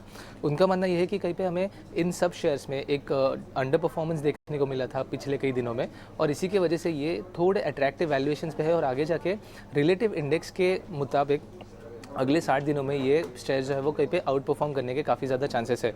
तो जैसे कि BEL में काफ़ी अच्छा स्ट्रॉन्ग ऑर्डर बुक है उन कंपनी का। HAL की भी अगर बात करें तो कहीं पे ऑर्डर बुक का प्रोस्पेक्ट काफ़ी स्ट्रॉन्ग देखने को मिल रहा है। और आगे जाके NTPC की अगर बात करें तो मॉर्गन स्टैनली के हिसाब से ये कंपनी काफ़ी अच्छा प्ले कर सकती है इंडिया के एनर्जी सेगमेंट में, और इसी के लिए ये एक बुलिश व्यू हमें देखने को मिल रहा है। तो आगे जाके हम भी इन्हीं सब कंपनीज़ पे हमारी नज़र बनाए रखेंगे। ओके, बहुत बहुत शुक्रिया गौरव, ये पूरी लिस्ट हमारे सामने रखने के लिए। सभी स्टॉक्स पे हम अपने एक्सपर्ट्स के साथ चर्चा ज़रूर करेंगे, पर आइए सबसे पहले समझ लेते हैं कि मार्केट का कंस्ट्रक्ट फिलहाल किस तरीके से है। रुक करेंगे हमारे सेगमेंट निकुंज की नज़र का। हमारे साथ जुड़ चुके हैं ET नाउ स्वदेश के editor in chief Nikunj Dalmia. Nikunj sir, very good morning. नए हफ्ते की शुरुआत है और काफ़ी अहम होने वाला है, क्योंकि US की फेड बैठक है, बैंक ऑफ जापान के बैंक से हम देख रहे हैं कि किस तरीके का डिसीजन आएगा। पर भारतीय बाजारों का सेटअप आप कैसे देख रहे हैं? पिछला हफ्ता काफ़ी कमज़ोरी भरा रहा, क्या ये हफ्ते भी थोड़ी सेलिंग रहेगी? देखिए, सबसे अहम बात हुआ है कि लास्ट वीक की जो सेलिंग हुई थी उसका कारण समझते हैं। जब आपको कारण मिल जाएगा तो आपको पता लग जाएगा कि मार्केट कहाँ जा सकता है। तो सबसे बड़ा कारण लास्ट वीक की सेलिंग का था इंटरनल। आप भले वो एक सेबी की वार्निंग बोल सकते हैं, म्यूचुअल फंड स्ट्रेस का स्ट्रेस बोल सकते हैं, या फिर प्रॉफिट बुकिंग। लास्ट वीक का जो small and mid cap stocks में जो सेल ऑफ था वो एक लोकल फैक्टर था, टेक्निकल फैक्टर था। और टेक्निकल फैक्टर्स से जब मार्केट गिरता है और बुल मार्केट जब रहता है, जब इकोनॉमी का रुख अच्छा रहता है, तो मार्केट बॉटम आउट जल्दी होता है। मुझे लगता है कि मार्केट के अंदर 70 से 80% correction small and mid cap stocks में इट्स नियरिंग इट्स एंड। तो गिरने के बाद कोई गारंटी नहीं कि उछलेंगे ये, मगर मुझे नहीं लगता है कि क्वालिटी मिड कैप स्टॉक्स जिनके अंदर हमने देखा कि करेक्शन 15 से 25 और 25 से 40% आ गया है, वो और ज़्यादा गिरेगा। मैं करेक्शन से पहले भी बोल रहा था, करेक्शन के बाद भी बोलूँगा। 2023 के अंदर 80% of the mid and small cap stocks they went higher, 20% of the mid and small cap stocks did not do anything. इस साल में उल्टा होगा, 80% of the mid cap stocks either they would be trading lower this year 80% will be trading lower, 20% will be higher. आपको उस 20% पे focus करना है। वो जो 20% की बास्केट होगी, अगर हम इलेक्शन की बात कर रहे हैं तो वह मुझे लगता है PSU, रेलवे, डिफेंस, इन्हीं क्षेत्रों में आएगी जहाँ पर आपको गवर्नमेंट का भी नैरेटिव मिलेगा, जहाँ पे सरकार की कम्युनिकेशन आएगी, जहाँ पर लगातार सरकार बताती रहेगी कि भाई 2024 के बाद जो समय आएगा उसके अंदर हम किन फोकस एरियाज़ पे ध्यान देंगे। तो इलेक्शन की डेट आ चुकी है, हमें पता है कि अब मार्केट के अंदर एक टाइमलाइन डिफाइन हो चुकी है। उस टाइमलाइन के अंदर मेरा ये मानना है कि सरकार की तरफ से कई संकेत आएंगे, कई बातें आएंगी, कई प्रपोजल्स आएंगे, कुछ प्रॉमिसेस आएंगी और इन बातों को लेकर के मार्केट एक्साइटेड होगा, स्पेशली PSU स्टॉक्स जिनके अंदर मोदी 3.0 के अंदर बड़े चेंज होने की संभावना है। तो उस पूरे पॉकेट पे नज़र रखिए। ठीक है सर, गुड मॉर्निंग। वैसे अभी आपको मार्केट के अंदर कोई पुल बैक दिखता है या फिर ये थोड़ा और ड्रैग हो सकता है? मार्केट इन द सेंस मतलब कोई स्टॉक स्पेसिफिक या सेक्टर स्पेसिफिक भी हो तो वो भी आप सर ऐड कर दीजिएगा प्लीज़। डिम्पी, अभी हम मार्केट को है ना मार्केट कैप से क्लासिफाई करते हैं, mid cap, small cap, large cap, micro cap. अब आपको मार्केट को या तो थीम्स में या फिर अपने आप को या फिर कंपनीज में डिवाइड करना पड़ेगा। हो सकता है कि अगर आपको डिफेंस में की समझ है, डिफेंस की कंपनियां अच्छी लगती हैं, तो हो सकता है कि आपको डिफेंस के अंदर स्मॉल कैप भी खरीदना पड़े। तो मेरा ये मानना है कि मार्केट के अंदर अब आपको मार्केट कैप से अपने पोर्टफोलियो को डिवाइड ना करें, बल्कि आपको अपने पोर्टफोलियो को कंपनियों थीम्स पे डिवाइड करना पड़ेगा। ये एक छोटी बात नहीं, काफ़ी बड़ी बात है, क्योंकि अक्सर हम जो बात कर रहे हैं, जैसे मैंने भी बात करी जी, लास्ट वीक स्मॉल कैप में झटका आया, लार्ज कैप स्टॉक्स टिके रहे, मगर the right approach now for next few months should be not market cap specific but very stock, theme और सेक्टर स्पेसिफिक। जी निकुंज सर, गुड मॉर्निंग। हम देख रहे हैं कि रेगुलेटर की तरफ से तमाम एक्शंस हो रहे हैं, सेबी की तरफ से, RBI की तरफ से, और नया एक्शन ये है कि जो रिटेल लेंडिंग में जो एक्सुबरेंस है उसको RBI चेक करना चाहता है। कहीं ना कहीं वहाँ पर नज़र है। टॉपअप्स को लेकर थोड़े से चिंतित है RBI। आप इसको किस तरह से देख रहे हैं और क्या थोड़ा सा बैंकिंग पर आज नज़र रखनी चाहिए या फिर इस हफ्ते में? अभिषेक, देखिए, रिजर्व बैंक ऑफ इंडिया ने एक प्रोएक्टिव मेजर ऑलरेडी ले लिया है, खास करके रिस्क वेटेड एवरेज को लेकर के अनसिक्योर्ड लोन में, और उसके बाद हमने देखा है कि अनसिक्योर्ड लोन के अंदर थोड़ी सी गिरावट आई है। और जब हमने गवर्नर साहब से खास बातचीत करी थी, उसमें भी हमें समझ में आया था कि वह अब जो ग्रोथ है अनसिक्योर्ड लोन को लेकर के वहाँ पर चिंतित नहीं है। पर जी हाँ, मेरा ये मानना है कि जो अक्सर फ्लो जो डाइवर्ट हुआ है, खास करके सेविंग से स्टॉक मार्केट के अंदर, जहाँ पर आप मार्जिन फंडिंग कर रहे हैं, जहाँ पर ऑप्शंस में आप जा रहे हैं, उसको लेकर के रेगुलेटर ज़रूर फोकस एग्जामिन करेगा। क्योंकि जब मार्केट ऊपर जा रहा था तो हम देख रहे थे ट्रेडिंग वॉल्यूम्स बढ़ रही थी, ऑप्शंस में एक्टिविटी बढ़ रही थी, मार्जिन फंडिंग के काम हो रहे थे, टॉपअप्स हो रहे थे। इसको लेकर के मार्केट में मुझे लगता है कि रेगुलेटर की नज़र बनी रहेगी और वो प्रोएक्टिव मेजर्स बनाते रहेंगे। जो बड़ी NBFCs में उनमें खासा फ़र्क नहीं पड़ेगा, मगर इसका फ़र्क उन छोटी NBFCs में ज़्यादा पड़ेगा जहाँ पर unsecured as a category of the total loan book is very high and with the lending rates are much higher than the industry average. और हम ये देख रहे हैं कि गोल्ड लोन के अंदर किस प्रकार के चेंजेस हुए हैं। हम देख रहे हैं कि जिन भी NBFCs के अंदर पर्सनल लोन के अंदर ज़्यादा फोकस है, वहाँ पर काफ़ी चेंजेस हुए हैं। तो ये नया ट्रेंड नहीं है, यह ट्रेंड मेरे हिसाब से एक ऑलरेडी विजिबल है। रेगुलेटर इस पे पहले भी टिप्पणी कर चुके हैं और मेरा मानना है कि ये जो फोकस रहेगा अभी भी उस एरिया में रहेगा। रेगुलेटर का काम, अभिषेक, है रिस्क मैनेजमेंट करना, और RBI और सेबी शायद यही कर रहे हैं। ओके निकुंज सर, इसी के साथ आपको बहुत बहुत शुक्रिया, क्योंकि जिस तरीके का कंस्ट्रक्ट आपने बताया उस पर ज़रूर नज़र रहेगी। इलेक्शंस को लेके थीम्स और स्टॉक स्पेसिफिक होने की राय है और PSUs पे नज़र आप ज़रूर रखें। कमजोरी दिखाई रहा होगा, लेकिन आपको फिर भी थोड़ा सतर्क रहना है, अपनी पोजीशंस को होल्ड करना है और अच्छे से इस जो शेक हो रहा है इसको मैनेज करना है। बस यही अगर आप कर गए तो फिर जीत आपकी पक्की है। खैर, हम आगे थोड़े ब्रोकरेजेस की रिपोर्ट्स ऑलरेडी आपको बता चुके हैं, लेकिन एक सेगमेंट जो ब्रोकरेज के हिसाब से बहुत इंपॉर्टेंट है वो भी आपके सामने रखना चाहते हैं, और एक्चुअली वो बीट जो है और सृष्टि की ही है, वो है ऑटोज़। तो ऑटोज़ में जो EV को लेकर कुछ ब्रोकरेजेस आई है, एक बार ज़रा सृष्टि वो क्या मैसेज दे रही हैं, उस रिपोर्ट्स में क्या लिखा है, एक बार जरा हमको ब्रीफ कर दो उसके बारे में। जी हाँ डिम्पी, शुक्रवार को एक काफ़ी अहम पॉलिसी गवर्नमेंट ने अनाउंस की थी इलेक्ट्रिक व्हीकल्स को लेके, जहाँ पे उनका कहना था कि जितने भी ग्लोबल EV मैन्युफैक्चरर्स हैं, जिसमें कि टेस्ला जैसे नाम आते हैं, उनका स्वागत है इंडिया में, पर वो स्वागत सरकार तब करेगी जब आप इंडिया में करीब 4,150 करोड़ का निवेश करेंगे इन 3 सालों में अप्रूवल मिलने के बाद, और साथ ही साथ आपको लोकलाइजेशन पे भी काफ़ी यहाँ पे फोकस करना होगा, उसके भी टारगेट सामने रखे। साथ ही साथ उनका ये भी कहना है कि ये सब तो ठीक है, पर आपको जो कस्टम ड्यूटी की आपकी चिंता थी, 70 से 100% की इंपोर्ट कस्टम ड्यूटी लगती थी, वहाँ पे हम आपको रियायत देंगे, 15% कर देंगे। तो ये पूरी बड़ी पॉलिसी का जो उद्देश्य माना जा रहा है वो टेस्ला और विनफास्ट जैसी कंपनीज, BYD जैसी कंपनीज का इंडिया में स्वागत करने के लिए किया जा रहा है।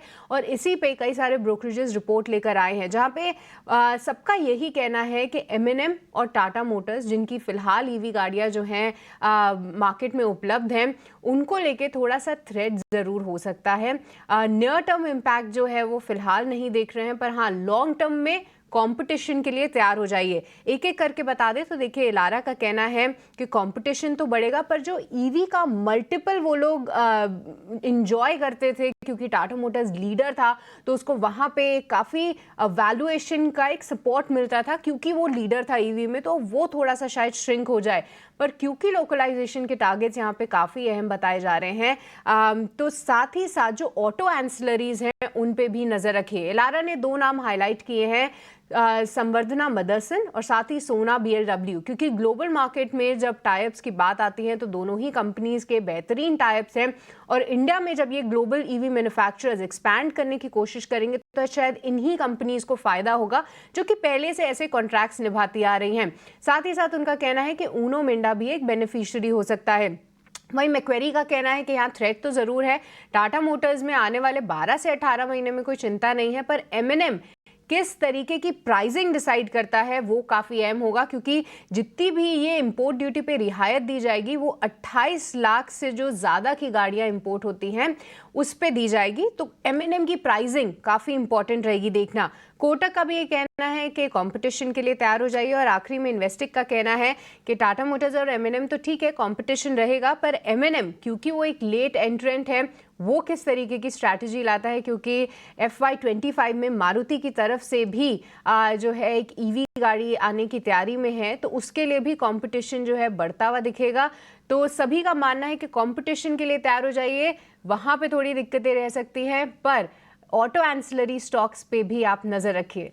तो ये थी ब्रोकरेजेस की रिपोर्ट पूरी EV स्पेस पे, पर अब हमारे एक्सपर्ट्स से भी समझते हैं कि उनका क्या नज़रिया है और कोई ऐसे स्टॉक्स हैं जो कि उनके रडार पे हैं। और हमारे साथ अब गौरांग शाह भी जुड़ चुके हैं। Gaurang, very good morning. सबसे पहले आपसे इसी पे राय जानना चाहेंगे। देखिए, टाटा मोटर्स और M&M ज़बरदस्त एक तेज़ी तो हम देख चुके हैं, पर क्या नए निवेशकों को अभी भी वो उत्साह बनाए रखना चाहिए दोनों कंपनीज में, और ऑटो एंसिलरीज के लिए कितनी बड़ी खबर है, और कोई स्टॉक जो कि आपको सबसे ज़्यादा पसंद आता हो? धन्यवाद सृष्टि आपका, और आप सभी को शुभ प्रभात हमारे तरफ से। ये पहली बार नहीं है कि कोई विदेशी नाम बड़ा हमारे भारतवर्ष में आ रहा है और उत्पादन क्षमता लगा रहा है। इसके पहले आपको याद होगा काफी सारी कंपनियां आ चुकी, कुछ कंपनियां बंद होकर अपना बोरिया बिस्तरा बांध करके वापस चले गए अपने गांव। उदाहरण के तौर पर हाल ही में जो फोर्ड का मामला हुआ था, उसके पहले शेवरोले जैसी गाड़ी आई थी, उसके पहले कई सारे नाम आए थे।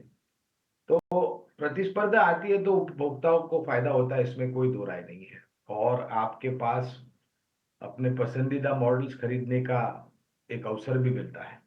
लेकिन ये जरूरी है जानना, और हमारे यहाँ पर देश में पहले एक बात हुआ करती थी कि 1 लीटर पे कितना किलोमीटर चलती है गाड़ी, लेकिन आज वो परिवर्तन ये हुआ है कि भाई अगर कुछ दुर्घटना हो जाती है तो कितना सुरक्षित जो वाहन में लोग बैठे हुए हैं प्रवासी उनको रखते हैं। तो ये बहुत बड़ा परिवर्तन है। मुझे नहीं लग रहा है कि बहुत बड़ा चिंता का कारण होगा।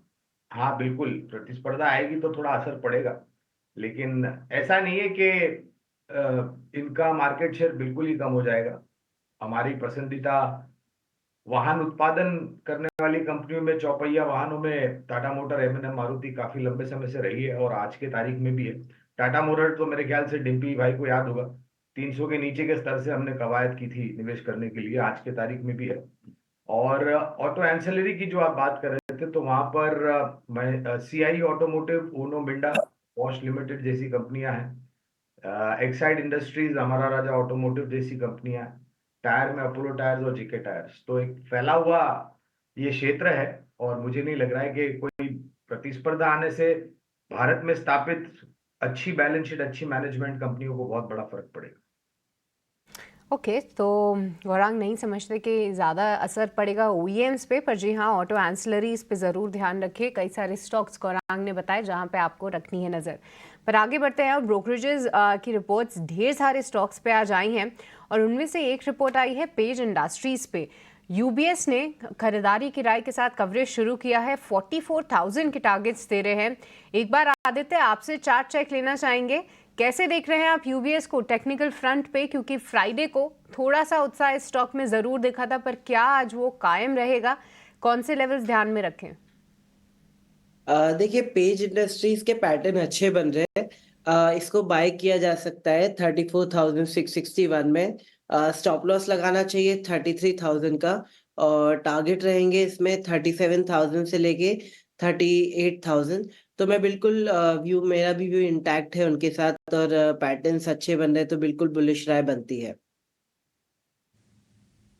ठीक है, बुलिश राय बनती है। कुछ गैस स्टॉक्स भी पता कर लेते हैं। प्रशांत होंगे हमारे साथ। प्रशांत, क्या गैस स्टॉक्स पे आपकी रिकमेंडेशन है क्या? कोई भी gas stock, IGL, MGL, Gujarat gas? एक काम करते हैं, फिर जरा सोनी पटनायक से पता कर लेते हैं। सोनी, जरा आप चेक करो, कोई भी गैस स्टॉक आपकी लिस्ट में है क्या? Gujarat gas, IGL, MGL? जी, आईजीएल को अगर हम देखेंगे डिम्पी जी, मेरे ख्याल से जब तक 400 को एक बार होल्ड कर रहा है तो यहाँ पे थोड़ा सा चांस है कि बाउंस कर सकता है टुवर्ड्स 425, 438 बेस्ट, बट थोड़ा सा डिफिकल्ट है। करंट लेवल से अगर आप देखेंगे तो 400 स्टॉप लॉस मेंटेन कीजिए। काफी अच्छा स्टॉप लॉस रहेगा वो, एंड वो इम्पोर्टेंट भी रहेगा। बाउंस कर सकता है टुवर्ड्स 425, 430। ठीक है, एक SJVN और चेक करना होगा। आदित्य, जरा आप चेक करना, इसको एक ऑर्डर की खबर है SJVN। एक बार जरा स्क्रीन पे लेके आए SJVN और खबर भी लेके आइएगा जो सिंस में पड़ी होगी, और ज़रा आप देख के बताइए सर क्या करें। इसकी क्लोजिंग काफ़ी अच्छी थी, 5% ऊपर। सरकारी कंपनी है, दोनों राइडर हैं, सरकारी कंपनी, क्लोजिंग अच्छी, बाद में फिर ऑर्डर की खबर भी है। बिल्कुल, खबर अच्छी है, पैटर्न्स भी अच्छे हैं, वॉल्यूम के साथ स्टॉक ऊपर जा रहा है, तो बायर्स का कन्विक्शन है इधर। इसको बाय किया जा सकता है 124.60 में। स्टॉप लॉस लगाना चाहिए 115 का और टारगेट रहेंगे इसमें 135 से लेके 140। ठीक है, एक का कफोर्ज के बारे में भी और पता कर लेते हैं। बोर्ड ने 3200 करोड़ रुपए की QIP को मंजूरी दे दी है। ये कर्ज घटाने के लिए होगा इसका इस्तेमाल। गौरांग सर, इस कंपनी को आप ट्रैक करते हैं, आपकी है ये बाइंग लिस्ट में या फिर नोटिस लिस्ट में कफोर्ज सर? काफी लंबे समय से आईटी क्षेत्र की मझौली कंपनी, और मेरे ख्याल से पिछले 2 साल में अगर आप देखने जाए डिम्पी, तो दिग्गजों की तुलना में कुछ मिड कैप आईटी जैसे कोफोर्ज है या फिर साइंस लिमिटेड है, LTM Mindtree जैसी कंपनियां हैं, KPIT टेक, इन्होंने काफी शानदार आंकड़े लाए हैं और निवेशकों के निवेशित पूंजी में एक अच्छा इजाफा भी दिखाया है। डेट कम करने से मेरे ख्याल से बैलेंस शीट की जो परिस्थिति है वो बहुत सुधर जाती है। कोई भी कंपनी हो, फिर कोफोर्ज हो या फिर कोई दूसरी क्षेत्र की कंपनी, खरीदारी की सूची में। और मेरे ख्याल से पूरी ताकत लगा करके नहीं डिम्पी, लेकिन शुरुआत कीजिए और किश्तों में या फिर गिरावट पर आप जोड़ते जाएं।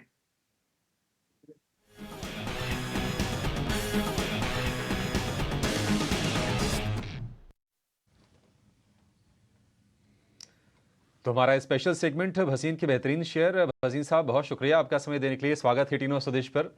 मुंबई, उदयपुर का चक्कर लगाकर भसीन साहब दिल्ली में फिर से हाजिर हो गए, हमारे साथ जुड़ गए हैं। भसीन साहब, बताइए, कोई अपडेट है तो वो बताइए, और बाजार पर आपका क्या व्यू बन रहा है? हाँ, गुड मॉर्निंग अभिषेक जी, आपको भी, सृष्टि को और डिम्पी को भी।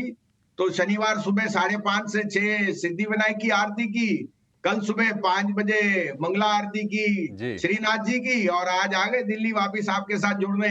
तो यही हाथ जोड़े हैं कि जी बाजार अच्छा रखिए, इन्वेस्टरों की खुशहाली रखिए और देश को तरक्की दीजिए, और ईटी नाउ स्वदेश को और कामयाबी दीजिए। तो ये तो हमारी हम्बल रिक्वेस्ट होती है। शेयर मार्केट से जुड़ा आदमी यही कहेगा कि सबके पैसे बने। हाँ, उस दिन आपको फ्राइडे को बहुत अच्छे कॉल भी दिए थे, वो भी चल गए। हिंदुस्तान कॉपर 3 दिन में 15% बढ़ा है। Copper prices are at new high, 3 year high. आपको इंडिया बुल रियल एस्टेट कहा था, वो 11-12% बढ़ा है। वो अभी मुझे लगता है शुरुआत है, इसकी री रेटिंग होगी इस साल में दुगना। तीसरा था फेडरल बैंक, अभी भी मैं कहूंगा federal bank is the best mid cap bank जो आपको लेना चाहिए। आंखें बंद करके लीजिए, 190 का टारगेट इस साल में आएगा, उससे माने उस साल के मिडल तक ही आ सकता है। मैं और आपको अपडेट भी दे दूं, आपको मैंने मारुति कहा था और एचडीएफसी बैंक वो मेरी टॉप ऑफ द लाइन है, एसबीआई लाइफ वो भी मेरी टॉप ऑफ द लाइन है। हाँ, एचपीसीएल में और बीपीसीएल मैंने दिए थे, वो स्टॉप लॉस हो गए ट्रेडिंग की वजह से, और उनमें अगर आपकी ट्रेडिंग पोजीशन थी तो जो आपको स्टॉप लॉस था निकलना है। ये मैं नहीं कह रहा खराब है, लेकिन अभी जो रुझान है वहां पीएसयूज में, ओएमसीज में थोड़ा सा प्रेशर बने रह सकता है because of the price cut, जबकि मुझे लगता है ये अपॉर्चुनिटी लेने की है। लेकिन ट्रेडिंग कॉल जो दी थी वो आपको मैं ये भी बता दूं कि वो because of that move that day on down side वो स्टॉप लॉस हो गए थे। अब आपके लिए 3 पिक्स हैं, आप कहें तो मैं शुरू करूं। जी बिल्कुल, भसीन साहब शुरू कीजिए, बताइए कौन सी आज की पिक्स हैं आपकी। हाँ, तो देखिए, पहले तो मैं अपडेट दे दूं कि फेडरल बैंक और हिंद कॉपर में बने रहिए। मैंने रैमको सीमेंट भी कहा था, वो भी फ्राइडे को गेनर था। सीमेंट प्राइसेस आज जस्ट राउंड द कॉर्नर के प्राइस हाइक होगी, और आपको पता है the erstwhile Madras cement company आज की डेट में सबसे बेस्ट वैल्यूएशन पे है on enterprise value to EBITDA और मल्टीपल। वो और फेडरल बैंक दोनों मेरे अभी भी पिक है। 165 मैंने टारगेट दिया हुआ फेडरल बैंक का, वो जरूर आएगा। आज मेरे को दोनों प्राइवेट इंश्योरेंस पसंद है। आईसीआईसीआई प्रू 565 में लीजिए, टारगेट है 648 का, 625 का, 548 का स्टॉप लॉस। इसने 625 का टारगेट एक हफ्ते पहले मारा था, ये वापस रीटेस्ट करेगा। दूसरा पिक है एचडीएफसी लाइफ। मेरे को एचडीएफसी लाइफ में जो अब कंसोलिडेशन के बाद ब्रेकआउट आ रहा है, ये सबसे आउट परफॉर्म होएगा एसबीआई लाइफ के बाद। 675 का पहला टारगेट है, ये 725 भी जा सकता है बाय द वे, जो इसने मारा था जब एक्साइड की इसने लाइफ इंश्योरेंस एक्वायर की थी अबाउट 1.5 ईयर बैक। तो मुझे लगता है 675 का पहला टारगेट, 725 का दूसरा, और स्टॉप लॉस है 605। और यहाँ अगेन मैं बाय दे रहा हूँ बाटा पे। आज फिर कंज्यूमर स्टॉक्स पे बाय रिपोर्ट्स आ रही हैं। बाटा यहाँ आउट परफॉर्म करेगा। जैसे ही आप देखेंगे the chappal move from campus to Bata, और जो जूते हैं उनमें तो आपको वेयर एंड टेयर आ रहा है। As a brand, as a contract manufacturer, Bata will reign supreme. तो बाटा मुझे 1550 का टारगेट दिख रहा है, 1367 का स्टॉप लॉस। तो ये कॉल्स आज के भसीन साहब की तरफ से। भसीन जी वेरी गुड मॉर्निंग। देखिए वीकेंड पे इलेक्शंस की डेट भी सामने आ गई है, 19 अप्रैल से इलेक्शन स्टार्ट होने वाले हैं, और कैसे देख रहे हैं ज़रा बाज़ार 19 अप्रैल तक, और 19 अप्रैल के बाद किस तरीके की बाज़ार की चाल रहेगी? क्या कुछ फैक्टर्स रहेंगे जो कि इस चाल को डिफाइन करेंगे आपकी तरफ से? हाँ, गुड मॉर्निंग। नहीं सृष्टि जी, ये तो सूद शेयर का काम है, इतना मैं नहीं क्वालिफाइड, मगर मैं आपको जैसे बोल रहा हूँ 25-26 के बाद आपको बहुत अच्छी रैली आएगी टिल मिडल ऑफ अप्रैल, वहां हल्का होने का है। और इलेक्शन से पहले या जो भी है आपकी strategy, you should first way जो कलर आएगा अर्निंग्स का, जो ग्लोबल मैक्रोज आएंगे। बट अगर रैली वापस आती है तो एक बारी आपको थोड़ा सा इस बारी कैश रेस करना चाहिए। You must take some profit before the election, क्योंकि electoral verdict can be volatile. मैं ये नहीं कह रहा पॉजिटिव नेगेटिव, 90% 99% पॉजिटिव उसमें ऑलरेडी बिल्ट इन है। उसके ऊपर वी विल सी कि क्या रिफॉर्म के मेजर्स एंड सो ऑन। लेकिन मेरी सजेशन ये है, पहली इलेक्शन की डेट से पहले प्रॉफिट टेकिंग का एक बाउट जरूर आएगा। पहले आप न्यू हाई देखेंगे 21-22,500 का, वहां पे थोड़ा सा घर प्रॉफिट ले जाइए। वसीम साहब बहुत बहुत शुक्रिया, थैंक यू वेरी मच, ये सारी की सारी जानकारी हम तक पहुंचाने के लिए। आपने शेयर्स भी बताया, थोड़ा बहुत आपने हिंट भी किया हमको कि कैसे इस चुनाव के नंबर्स को प्ले करना है। बहुत शुक्रिया सर, थैंक यू। आगे बढ़ें, 16 वाइनयार्ड को लेकर एक नोटिस आया था, नोटिस हो गया खारिज। 16 वाइनयार्ड के लिए बेनिफिशियरी एक बार ज़रा पता कर लेते हैं। खबर लेके आई 116 करोड़ रुपये का ऑर्डर नोटिस था। गौरांग सर आप इसको कवर करते हैं, 16 वाइनयार्ड।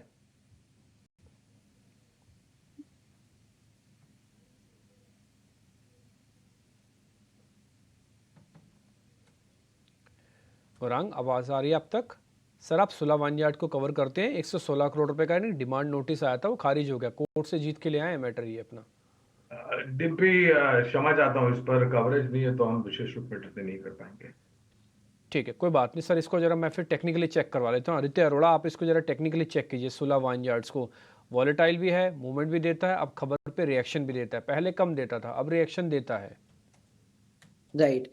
देखिए स्टॉक अपने इम्पोर्टेंट सपोर्ट लेवल पे ट्रेड कर रहा है 523, जहां से इस तेजी की शुरुआत हुई थी। तो मुझे लगता है ये एक अच्छा एक्यूमुलेशन जोन है।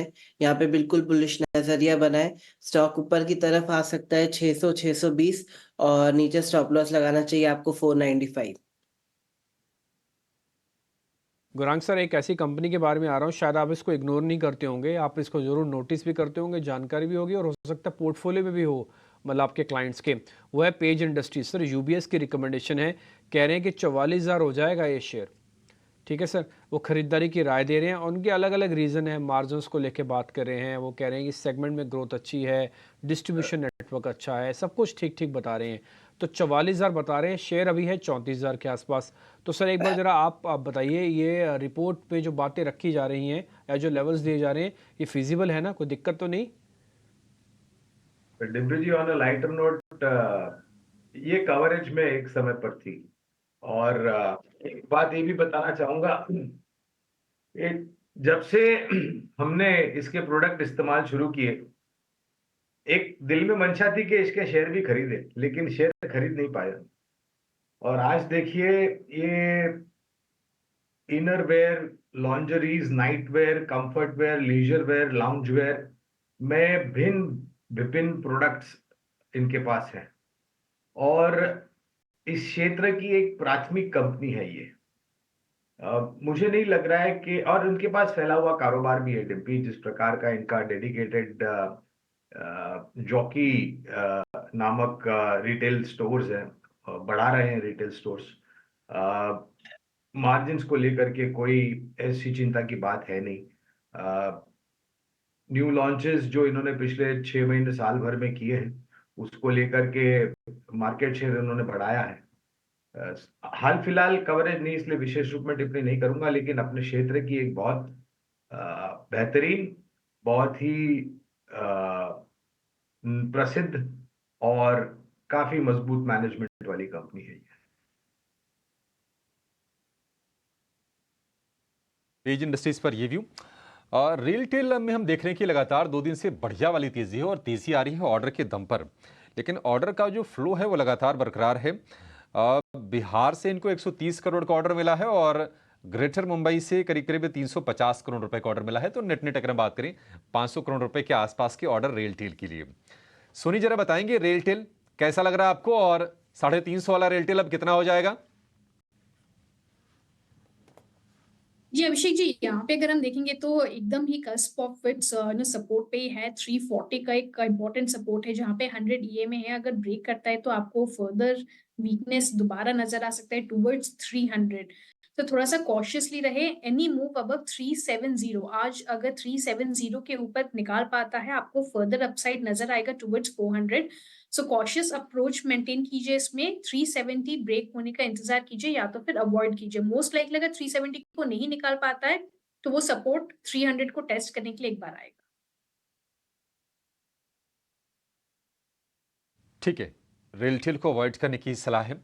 एक और एक्सपर्ट को जोड़ लेते हैं और जरा उनकी रिकमेंडेशन भी लेते हैं। कुश बोहरा हमारे साथ हैं। कुश, बहुत शुक्रिया आपका समय देने के लिए, स्वागत है।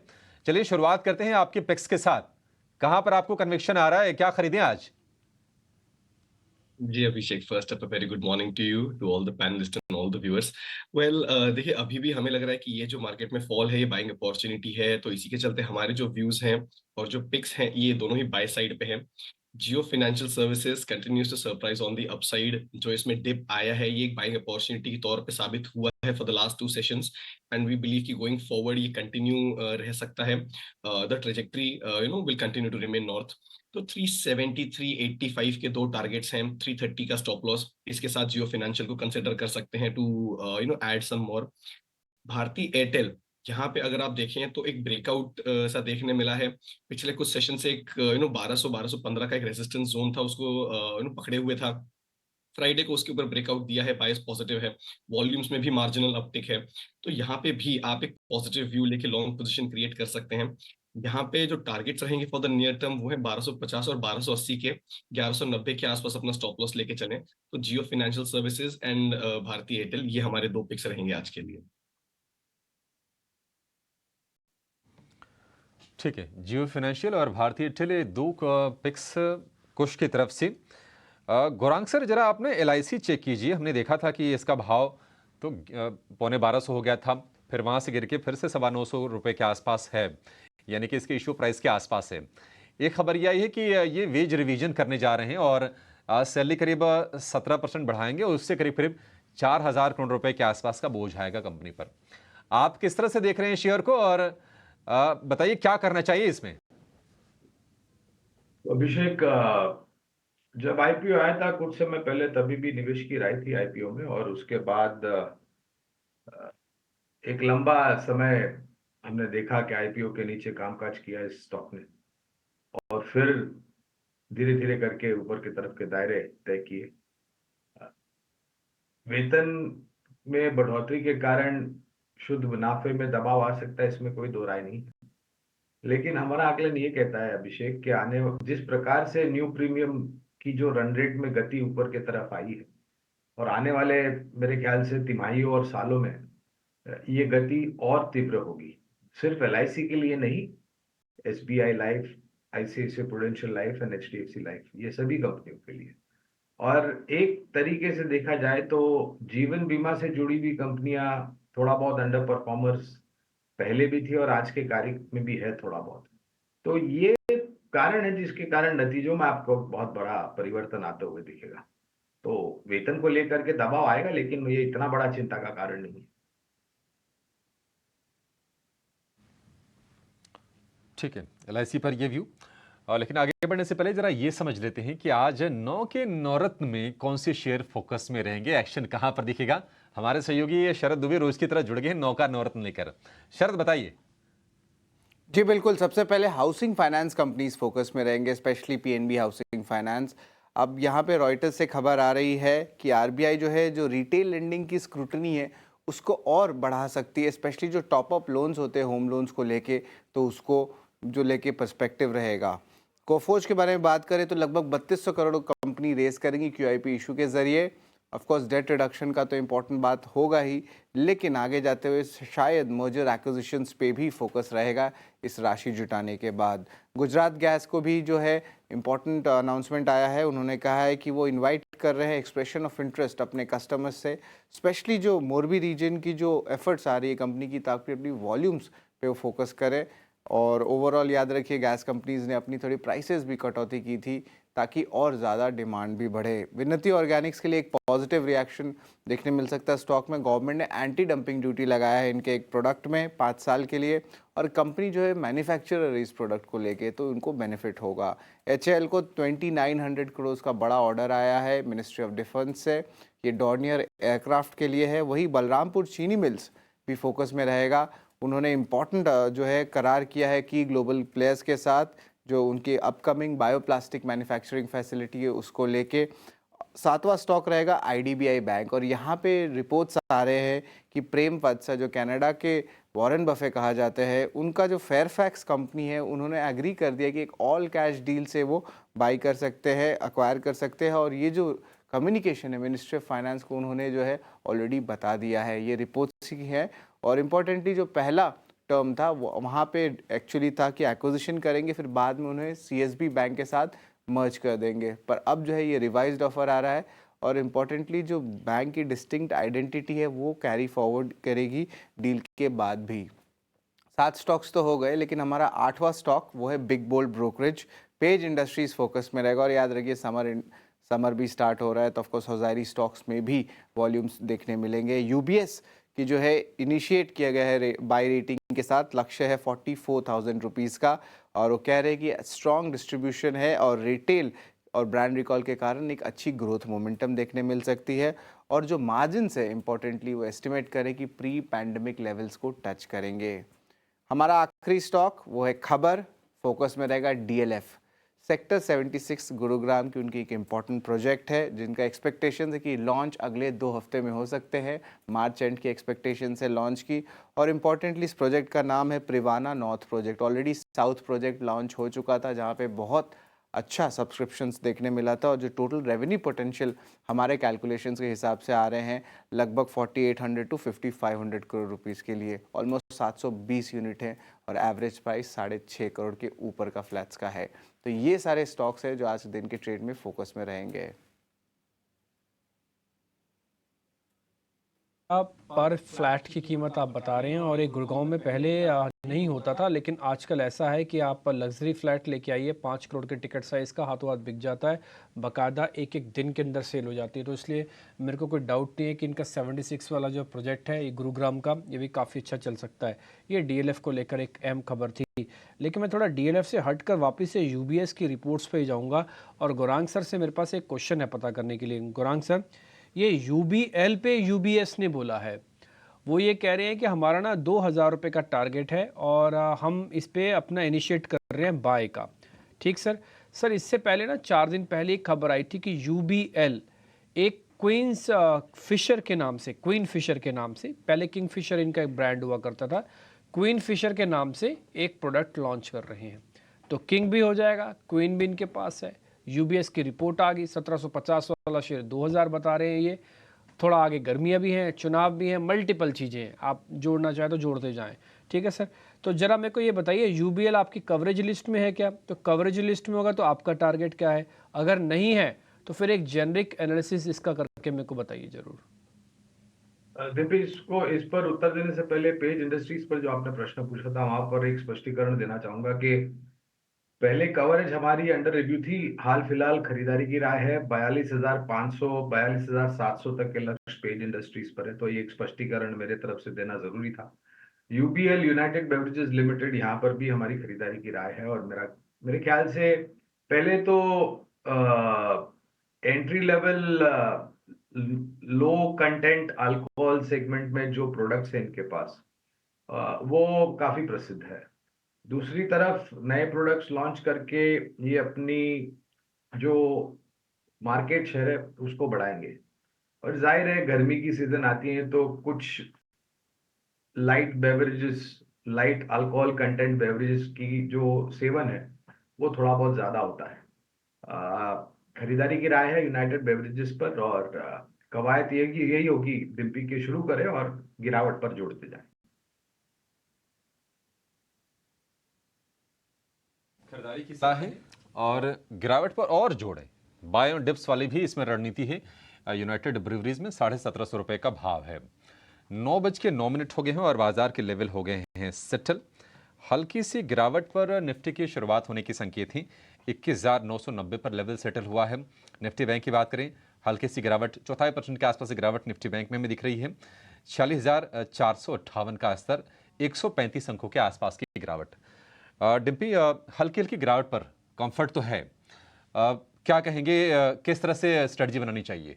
थोड़ा रुकना चाहिए। देखिए दोनों क्रिटिकल लेवल्स के ऊपर आपने क्लोज किया था लेकिन ओपन क्रिटिकल लेवल के नीचे हो रहा है, तो ये एक तो मेजर फर्क हो गया। जैसे 22,000 के ऊपर आप क्लोज कर गए थे, 22,000 के नीचे खोल रहे हो।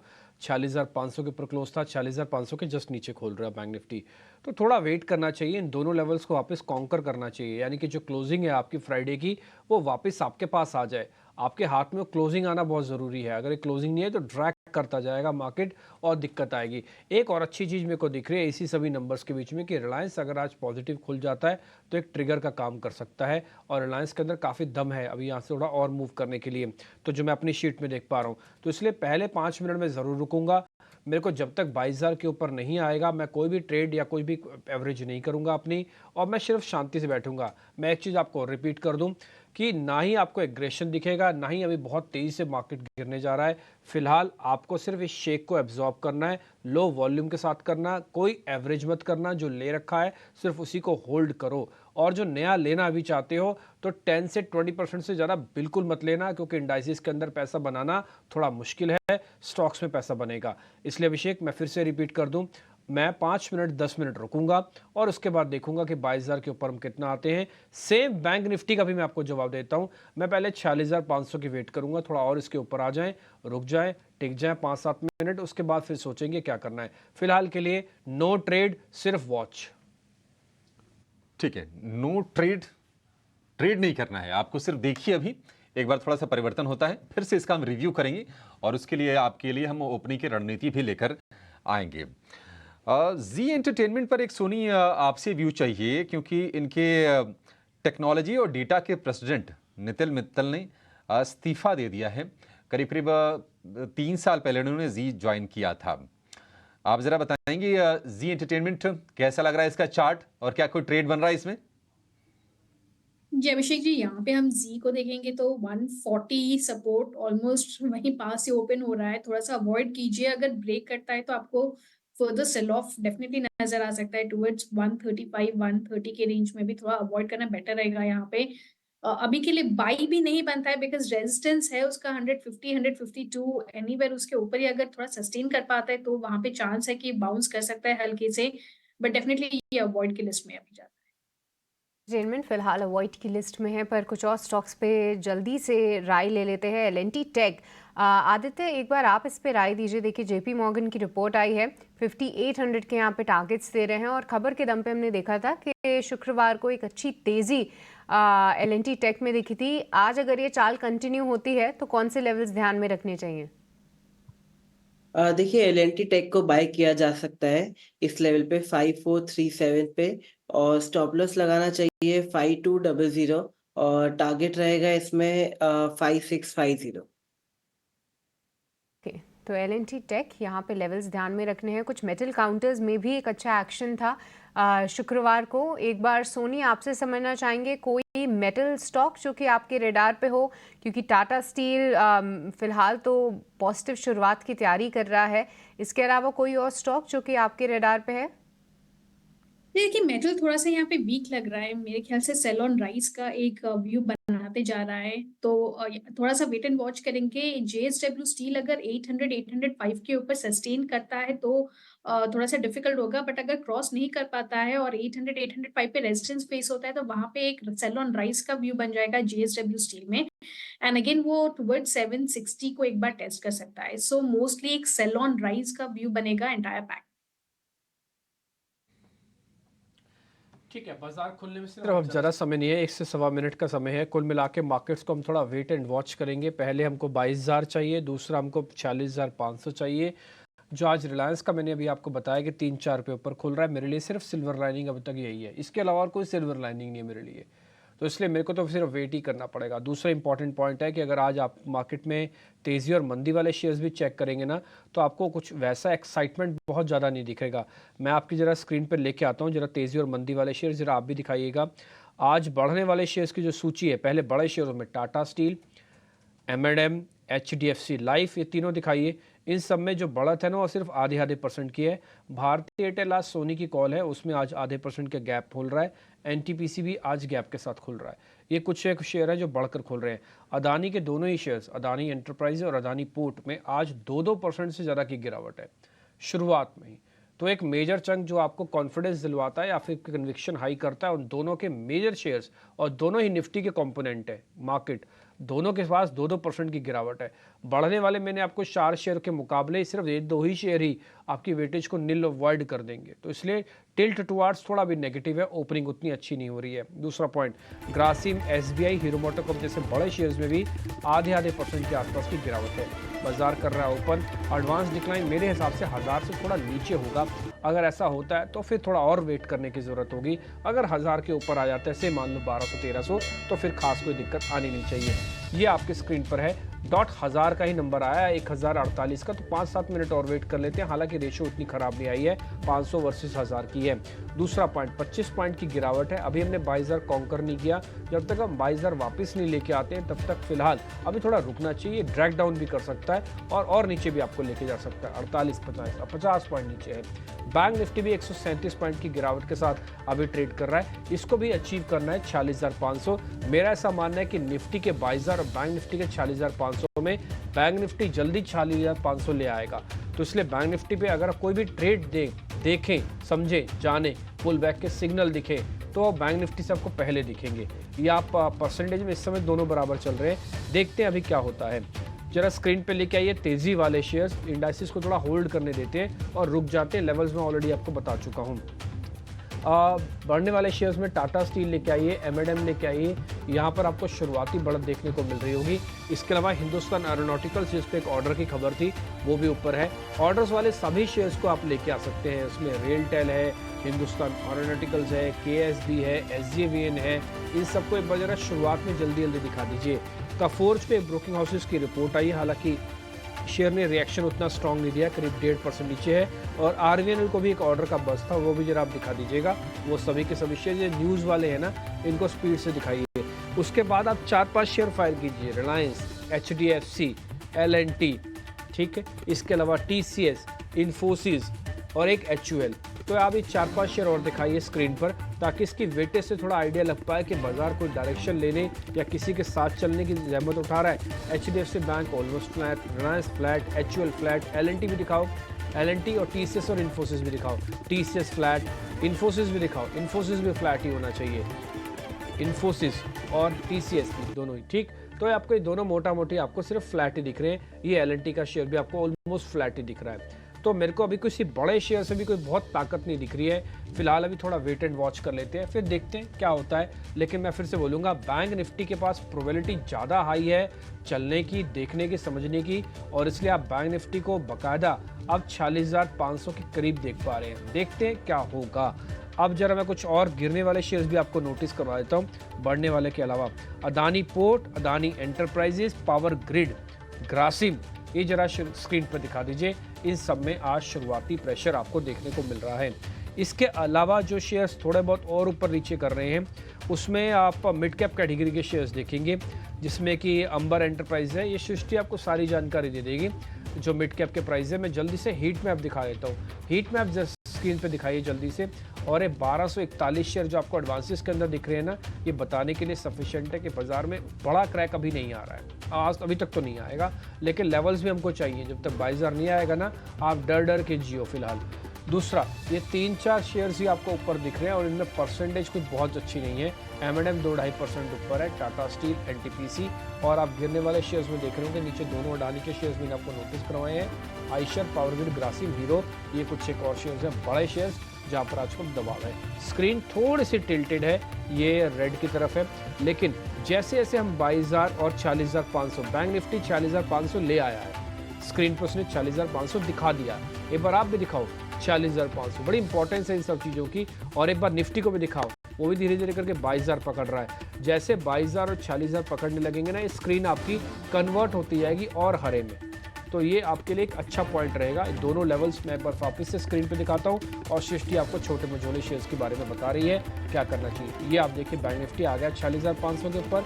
सेम निफ्टी भी दिखा दो, वो भी शायद 22,000 के ऊपर आके अभी ट्रेड कर रहा है। रुक जाओ 2-4 मिनट और, फिर उसके बाद अपने सौदे बनाना शुरू करो। सृष्टि, तो मिड कैप और स्मॉल कैप एंड की बात करें तो वहाँ पे सपाट शुरुआत होती हुई दिखी है। अभी हम देखें तो कई सारे स्टॉक स्पेसिफिक एक्शन ज़रूर है, इंडेक्स पे बहुत ज़्यादा एक्शन नहीं है, पर राहत की बात यह है कि कम से कम आज गिरावट हावी नहीं हो रही है वहाँ पे। आइए कुछ बढ़ने वाले शेयर्स की बात कर ले तो आज जो PSU का खेमा है वो फिर से रौनक में लौटता हुआ दिखा है। कई सारे काउंटर्स हैं, खबरों के दम पे भी बहुत सारा एक्शन है। HAL यहाँ पे एक अच्छी मजबूती दिखा रहा है। SCI यहाँ पे करीब 5% की तेज़ी है। इसके अलावा हम देखें तो SJVN भी खबरों के दम पे एक अच्छे जोश में है। MRPL में भी करीब 2% की तेजी है। कुछ और स्टॉक्स की बात करें तो पावर स्टॉक्स में भी आज अच्छा जोश है। टोरेंट पावर आप देखिए 5% की मजबूती यहाँ पे दिख रही है। PFC, REC जैसे स्टॉक्स भी थोड़ा सा रिबाउंड करते हुए दिख रहे हैं। आलोक इंडस्ट्रीज ये काउंटर भी आज अच्छी तेजी दिखा रहा है, 3% की मजबूती यहाँ पे है। राजेश एक्सपोर्ट्स थोड़ा सा रिबाउंड जरूर कर रहा है, पर ज्यादा रीड करने के लिए नहीं है यहाँ पे। अमर एंटरप्राइज में भी 4% की तेजी, और विनती ऑर्गेनिक जैसा कि हम बता रहे थे कि एक पॉजिटिव खबर है यहाँ पे, उसके चलते 3% की आप यहाँ पे तेजी देख रहे हैं। कुछ गिरने वाले शेयर्स की बात कर लें तो टाटा इन्वेस्टमेंट कॉर्पोरेशन एक बार फिर लोअर सर्किट पे, यहाँ पे 5% का लोअर सर्किट लगा हुआ है। अदानी ग्रुप ऑफ शेयर्स में गिरावट भी है। कोफोर्ज में 3% की गिरावट है और इसके अलावा यूनाइटेड ब्रीवरीज में 2% की कमजोरी है और साथ ही साथ सुजलॉन एनर्जी में भी फिलहाल गिरावट हमें दिख रही है। HDFC AMC भी आज कमजोर है, पर बहुत ज़्यादा गिरने वाले शेयर्स की जो संख्या है उस पर ना ध्यान देके अगर हम उनका क्वांटम देखें तो बहुत भारी गिरावट वहाँ पे नहीं दिख रही है। बढ़ने वाले शेयर्स में फिलहाल तो ज़्यादा उत्साह दिख रहा है, पर सबसे ज़्यादा इंटरेस्टिंग जो PSU पैक एक थोड़ा सा रीबाउंड करते हुए दिख रहा है, वो थोड़ा सा इंटरेस्टिंग आज ज़रूर है देखने के लिए।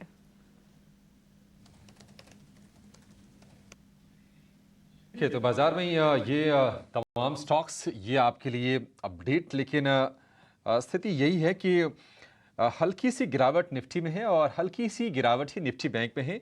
22,000 के ऊपर आकर निफ्टी कारोबार कर रहा है, 10 अंकों की हल्की सी गिरावट है। लेकिन बाजार की शांत शुरुआत के बाद शेयरों में कहां पर आपको धमाकेदार मौके मिलेंगे ये जानेंगे और शुरुआत करेंगे ओपनिंग ट्रेड्स की।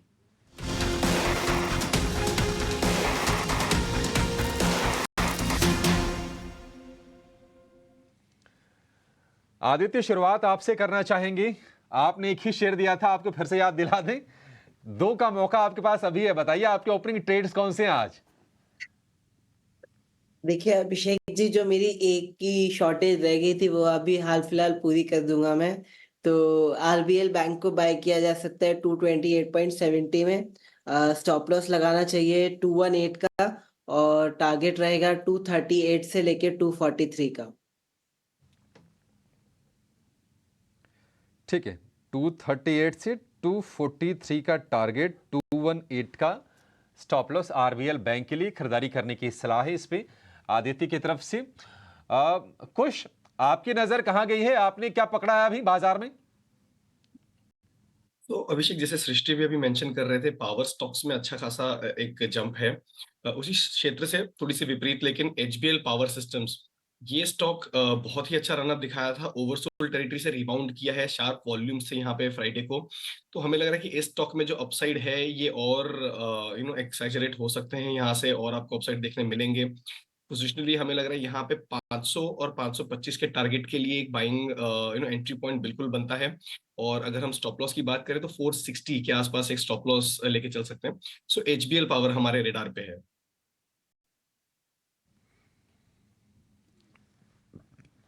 ठीक है, HBL पावर कुछ के रडार पर लगातार तीसरे सत्र में अच्छी तेजी देख रहे हैं। लगातार गिरावट के बाद 400 रुपए के स्तरों से HBL पावर ने रिबाउंड किया और अब 478 रुपए पर यह शेयर ट्रेड कर रहा है। यह है कुछ के रडार पर आपके लिए इसमें अवसर बन रहे हैं 500 और 525 रुपए के टारगेट के लिए। 460 रुपए का स्टॉप लॉस, नजदीक का स्टॉप लॉस, दूर का टारगेट, कन्वेक्शन हाई। सोनी, बताइए आपकी क्या रणनीति है, आप क्या खरीदने की सलाह दे रही हैं? जी, यहाँ पे सेल कॉल आएगा। मुझे लगता है कि फार्मा में थोड़ा सा आज डिफिकल्ट डे हो सकता है। सो मेट्रोपोलिस फ्यूचर्स यहाँ पे सेल करने की सलाह है। 1580 करंट प्राइस चल रहा है। करंट प्राइस पे आप सेल कर सकते हैं। 1600 का स्टॉप लॉस प्लेस कीजिए। 1560 1550 का टारगेट है। ठीक है, मेट्रोपोलिस में आपको सेल की रिकमेंडेशन, 1600 रुपए का स्टॉप लॉस, 1560 के टारगेट और दूसरा टारगेट 1540 का। ये तो हो गए हमारे सभी के सभी जो टेक्निकल एक्सपर्ट्स हैं उनकी तरफ से राय। गौरांग सर, आप भी सर कुछ बताइए दीजिए। आप बताइए लॉन्ग टर्म के लिए क्या खरीदना है, कोई आपका पसंदीदा शेयर 1 या 2 आप चाहें तो बता सकते हैं अभी। तो अभिषेक, नतीजे बहुत जल्द शुरू हो जाएंगे।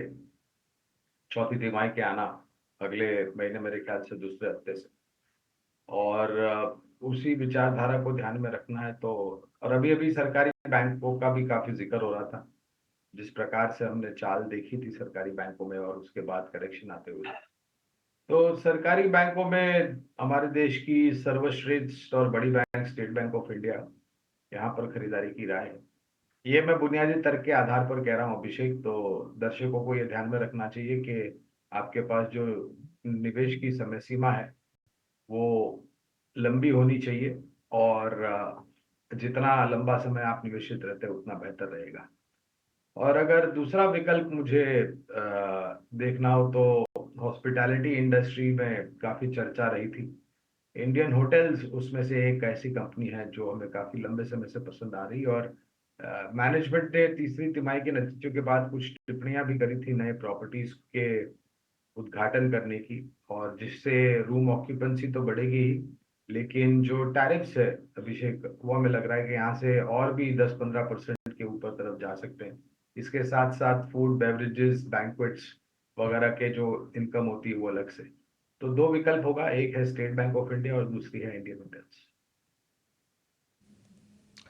ठीक है, एक तो इंडियन होटल है और स्टेट बैंक ऑफ इंडिया है, और अब इस बीच आप देखेंगे तो बैंक निफ्टी बकायदा हरे निशान में है। निफ्टी वापस हरे निशान में आ गया और ये 22,000 के लेवल के जैसे ऊपर आया इसका कॉन्फिडेंस हाई हो गया।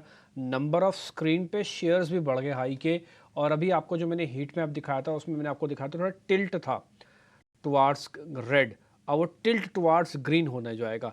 लेकिन एक चीज़ मैं आपको नोटिस करा दूं, मेरे को इंटरेस्टिंग तो है ये सारी चीज़ें कि आप ऊपर आ रहे हैं और आपको बेनिफिट मिल रहा है, लेकिन इंडिया विक्स भी 5% ऊपर है। विक्स भी 5% ऊपर आ गया साथ साथ ही इसके बढ़ने से। मैं फिर से बोर्ड करूं, ये हमारी रिक्वायरमेंट है 14 के विक्स की। अगर 14 का विक्स ही नहीं होगा तो मार्केट पुल बैक भी नहीं दिखाएगा, इसलिए विक्स तो चाहिए, लेकिन ये एक रेंज में ही बढ़े। अगर ये एक्स्ट्रॉर्डनरी बढ़ेगा ना तो अपने साथ मोमेंटम वॉलिटिलिटी के साथ साथ फियर भी लाएगा। तो ये थोड़ा सा इसको चेक एंड बैलेंस करके बढ़ना होगा, और अगर ये बढ़ता है तो आप इस पर नज़र रखिएगा। टिल 15 तक कोई प्रॉब्लम नहीं है, लेकिन 15 के बाद जैसे जैसे बढ़ने लगेगा तो फिर आपको दूसरी चीज़ें भी चेक करनी पड़ेंगी। फिलहाल मार्केट 43 पॉइंट ऊपर, अब 50 पॉइंट ऊपर बैंक निफ्टी है। इंटरेस्टिंग व्यू है, और मैंने आपको शुरुआत में भी कहा था बैंक निफ्टी पहले हरे निशान में आएगा और ये शायद लीडरशिप लेके आए। HDFC का भी सपोर्ट नहीं मिल रहा है इसको, उसके बावजूद बैंक निफ्टी 50 पॉइंट ऊपर है। थोड़ा बहुत HDFC का सपोर्ट मिल जाता तो ज़्यादा काम बन जाता, लेकिन चलिए फिर भी कोई बात नहीं। जो शेयर्स उसको मूव करवा रहे हैं, या ये शेयर जो उसको ऊपर लेके आ रहे हैं, वो एक्सिस बैंक है, SBI भी गौरांग सर ने आपको ऑलरेडी बताया, बैंक ऑफ बड़ौदा, PNB है, ये ऊपर हैं।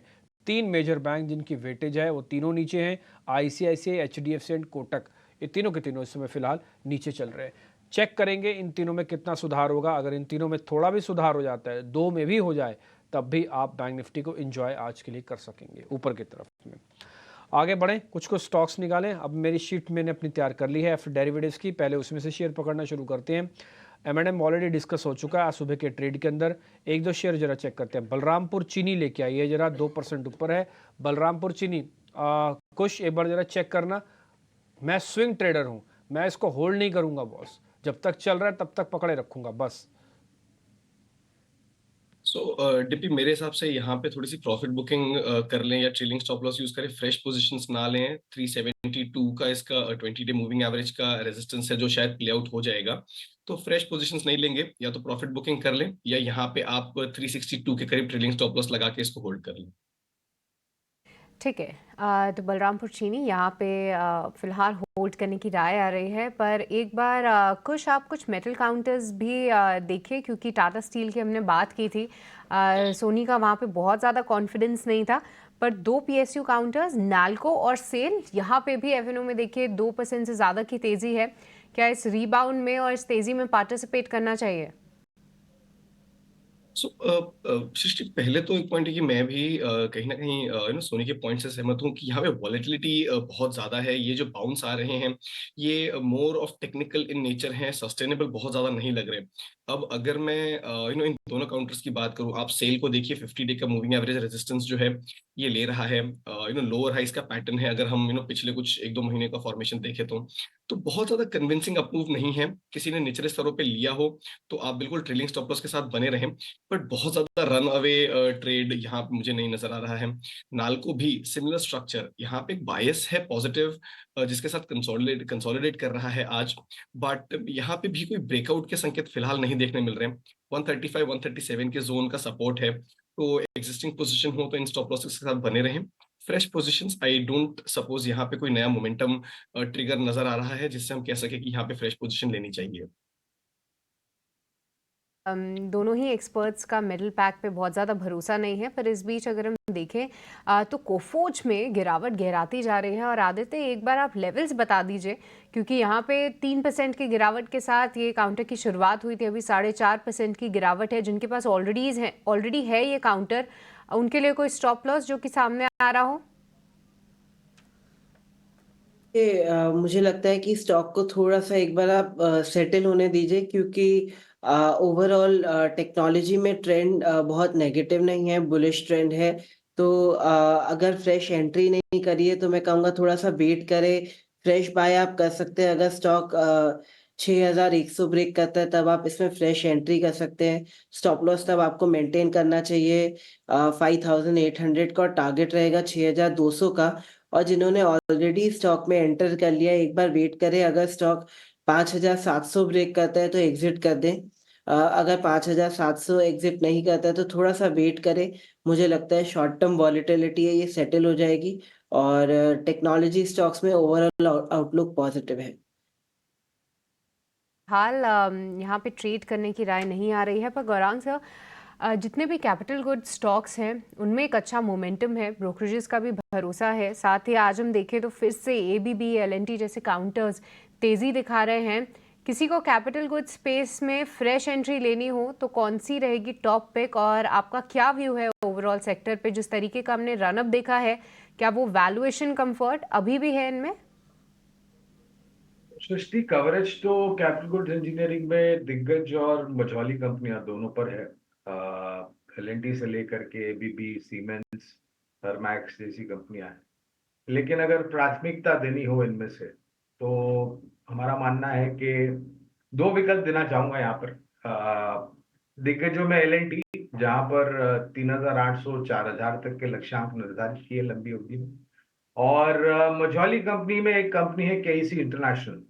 पिछले 6 महीने साल भर में अगर आप ये कंपनी के ऑर्डर की बात करें तो बहुत सारे ऑर्डर्स केईसी इंटरनेशनल को मिले हैं। 4 अलग अलग कारोबार है, मुख्य स्तंभ जो हमें कहते हैं, और वहां से निरंतर ऑर्डर बुक एग्जीक्यूशन को करते हुए इनकी आमदनी काफी अच्छी आती है। तो मझौली कंपनी में केईसी इंटरनेशनल और दिग्गजों में एलएनटी, दो विकल्प होंगे।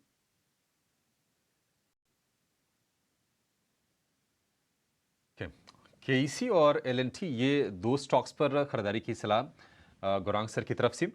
आज हम देख रहे हैं कि पावर स्टॉक्स में अच्छा मोमेंटम है। एसजेवीएन, एनएचपीसी, टोरेंट पावर, ये तमाम स्टॉक्स चल रहे हैं 3 से 5% के आसपास की तेजी हम देख रहे हैं। कुछ फाइनेंस वाले शेयर भी चल रहे हैं। श्रीराम फाइनेंस में देख रहे हैं कि 2% के आसपास की मजबूती है। पेज इंडस्ट्रीज ब्रोकरेज के इस पर रिपोर्ट्स भी थी, 2% की तेज़ी यहाँ पर हमें आज देखने को मिल रही है।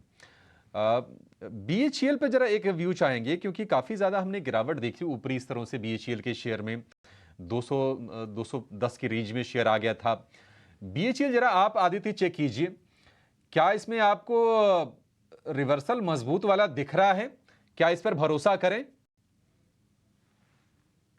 बाजार में रिवर्सल मजबूत तो काफी कम काउंटर्स में है, क्योंकि ओवरऑल इंडेक्स का ट्रेंड जैसे ही बहुत स्ट्रांग बनेगा वैसे ही स्टॉक्स में भी स्ट्रेंथ आएगी। बट ओवरऑल इंडेक्स अभी साइडवेज चल रहा है, इसलिए बहुत काउंटर्स में बहुत ज्यादा शानदार स्ट्रेंथ नहीं है।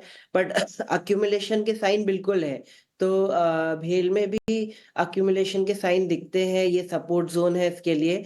तो मेरी राय बुलिश रहेगी भेल पे। इसको बाय किया जा सकता है 218 में, और स्टॉप लॉस लगाना चाहिए आपको 200 का, और टारगेट रहेंगे आपके लिए 236 से लेके 240। ठीक है, 236 से लेकर 240 ये टारगेट है बीएचईएल के लिए। ऑटो स्टॉक्स में हम देख रहे हैं कि आज ठीक ठाक मोमेंटम है। एमएनएम में हमने एक डीप कट देखा था, बड़ी वाली गिरावट आई थी शुक्रवार के सत्र में। आज रिकवरी भी स्ट्रांग है, 3% के आसपास की तेजी है। इसके अलावा बजाज ऑटो, टाटा मोटर्स में भी हम तेजी देख रहे हैं। सोनी, आपको अपेक्षाकृत कौन सा शेयर बेहतर लग रहा है ऑटो में, अगर कोई एक ट्रेड के लिए चुनना हो तो? देखिए, ऑटो में अगर हम देखेंगे तो फिलहाल मारुति में ही स्ट्रेंथ है काफी। लोग अच्छे सपोर्ट को अभी भी डिफेंड कर रहा है। 11,200 का एक उसका सपोर्ट है। जब तक वो ब्रेक नहीं करता है तब तक अच्छा है। आप थोड़ा सा भी कॉशियस रहिए, बिकॉज मार्केट ही ओवरऑल थोड़ा वीक नजर आ रहा है। बट अगर 11,200 को होल्ड करता है तो डेफिनेटली वहां से बाउंस करेगा टुवर्ड्स 11,800 12,000 के लेवल्स भी टेस्ट कर सकता है। तो यही स्टॉक जो थोड़ा आउट परफॉर्म कर सकता है रेस्ट ऑफ द पीयर्स को, एंड यहाँ पे अभी स्ट्रेंथ अभी भी अच्छा लग रहा है। अब आप फिर से देखो मार्केट को, मैं आपको दिखाता हूँ। 63 अंकों का नुकसान निफ्टी पर आ गया। बैंक निफ्टी 90 पॉइंट नीचे आ गया। अभी थोड़ी देर पहले मैंने ही आपको 50 पॉइंट ऊपर नोटिस करवाया था बैंक निफ्टी। ये इतना वॉलेटाइल है और थोड़ा ट्रस्ट नहीं कर सकते अभी आप, इसलिए कोई एवरेज मत करो, सिर्फ शांति से बैठे रहो। आपको बाजार मौके अच्छे देगा, लेकिन ये शेक बहुत ही क्रूअल, बहुत ही तेज़ और बहुत ही ख़राब नेचर के हैं। आपको दिखेगा कि बाजार रिकवरी कर रहा है, लेकिन उसी समय बाजार पलटी खा जाएगा, और जिस समय लगेगा बाजार बहुत ज़्यादा टूटेगा उसी समय पलटी खा के आपको रोक लेगा। लेकिन लास्ट में क्या होगा कि अकाउंट में कुछ नहीं आएगा, सिर्फ एक्सपेरिमेंट के नाम पे पैसे चले जाएंगे। इसलिए कुछ एवरेज मत करो, अभी शांति से बैठो, थोड़ा देखो, मार्केट को पक्का हो जाने दो। आप डिले होके आओ लेकिन पक्के होके आओ। डिले हो सकते हैं, थोड़ा हमने लेट पकड़ेंगे लेकिन अच्छे से पकड़ेंगे तब, नहीं तो फिर दिक्कत आएगी बॉस। 5.5% का इंडिया विक्स जब बढ़ रहा था तभी मैंने ये बात आपको नोटिस कराई थी कि मेरे को सब कुछ ठीक तो लग रहा है, लेकिन इंडिया विक्स फिर क्यों बढ़ा 5.5%? अगर बढ़ भी रहा है तो 15 के ऊपर नहीं जाना चाहिए। ये हमारी रिक्वायरमेंट है 14 की, लेकिन इसका ज़्यादा बढ़ना भी ठीक नहीं है। ठीक, आगे बढ़ जाते हैं। जरा रिलायंस को दिखाइए, सिर्फ वो हरे निशान में। HDFC कोई सपोर्ट अभी आपकी नहीं कर रहा, तो बैंक निफ्टी को थोड़ा नीचे आना पड़ रहा है, क्योंकि मेजर कंपोनेंट के अंदर कोई पुल बैक नहीं आ रहा। जैसे मैंने आपको 3 शेयर नोटिस कराए, ICICI, कोटक और HDFC। ठीक है, देखते हैं। अभी हम थोड़ा इसको और स्ट्रगल करना पड़ेगा, और एफर्ट्स करने पड़ेंगे, वापस 22,000 दिखाना पड़ेगा, उसको 40,500 दिखाना पड़ेगा। अदरवाइज जब तक ये दोनों लेवल्स आए नहीं, टिके नहीं, 10, 15, 20, 25 मिनट रुके नहीं, तब तक आप कोई नया सौदा इंडाइसिस के अंदर मत लेना। शांति से बैठे रहो, और बहुत तेज़ी से मार्केट के अंदर उतार चढ़ाव होगा। अच्छा, आगे बढ़ें, शेयर्स की तरफ आ जाएं। और इस समय के जो एडवांस डिक्लाइंस है, एक बार जरा वो भी दिखा सकते हैं आप। मेरे पास जो टोटल F&O के शेयर्स हैं मैं वो आपको बता देता हूँ। करीब 113 शेयर ऐसे हैं जो अभी भी शॉर्टिंग देख रहे हैं। अनवाइंडिंग 15 में हो रही है, तो मेजॉरिटी हिस्सा शॉर्टिंग और अनवाइंडिंग का है। 112 और 15, 127 शेयर आगे आपकी स्क्रीन पर डिक्लाइंस जो है ना, मैंने आपको डिवाइड करके बताया है ये कैसे बने हुए हैं। और जो 56 शेयर हैं उसमें से 48 शेयरों के अंदर लॉन्ग है, और 8 के अंदर करीब करीब आपके पास शॉर्ट कवरिंग है। तो शॉर्ट कवरिंग का हिस्सा भी बड़ा है इसके अंदर। ठीक है, देखते हैं अभी क्या। अभी तो टिल्ट हम थोड़ा नीचे की तरफ है और फ्रेश राउंड ऑफ शॉर्टिंग हो रही है। ठीक, देखते हैं। एक दो शेयर और है। जी एंटरटेनमेंट है, ये चल तो रहा नहीं, इसको छोड़ देते हैं जब तक ये लाएगा नहीं। 160-65 नहीं पूछते इसके बारे में, पूछते हैं फिर गिर जाता है। कमिंस इंडिया, एक बार जरा ये शेयर चेक करेंगे। कुछ शेयर आप चेक कीजिए। कमिंस इंडिया डिम्पी, पोजिशनली बहुत कंस्ट्रक्टिव व्यू है। ये सेक्टर ही पूरा ऐसा है जहां पे पॉजिटिव बायस के साथ कंसोलिडेशन हो रहा है। किसी भी तरह की टिप्स मिले तो इन स्टॉक्स को अपने रेडार पे रखें और अक्यूमुलेट करते चलें। कमिंस ने आज अपने 20 डे मूविंग एवरेज को क्रॉस किया है। हालांकि सस्टेनेबिलिटी थोड़ी सी डाउटफुल हो सकती है because of the market condition, but overall हमें लग रहा है कि यहाँ पे जो अपसाइड है ये आने वाले कुछ हफ्तों में, कुछ महीनों में रहेगा। कंसिस्टेंटली आपको अपसाइड देखने मिलेगा। यहाँ पे ट्रेडिंग के लिहाज से अगर कोई ले तो यहाँ पे 2900 एंड देन 3000 के टारगेट्स के लिए एक पोजिशनल लॉन्ग कर सकते हैं, और आपको जो स्टॉप लॉस है वो 2660 के करीब आता है।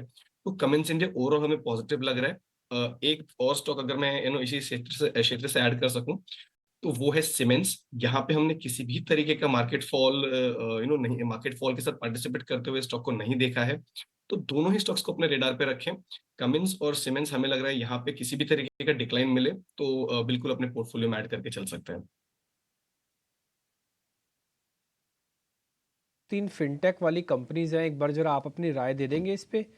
फर्स्ट है जोमेटो, अच्छा चल रहा है शेयर। इसके पीयर्स ने, जेप्टो वगैरह ने भी 2% 2 रुपये पर ऑर्डर का एक सर्विस टैक्स बढ़ा दिया बकायदा, तो इन्होंने भी लेते ही है 4 GB, है ना। तो जोमेटो एक बार ज़रा चेक करना। दूसरा सर PB फिनटेक है, जिसको हम पॉलिसी बाजार के तौर पर जानते हैं। ये शेयर भी काफ़ी अच्छे से ग्रो करके आया है। और तीसरा शेयर जो भी मुश्किलों से घिरा हुआ है, उस शेयर का नाम है पेटीएम, लेकिन धीरे धीरे करके अब ये भी अपना बेस बनाने का काम कर रहा है। ये तीनों फिनटेक, तीनों ही स्टार्टअप से बड़ी हुई कंपनीज हैं।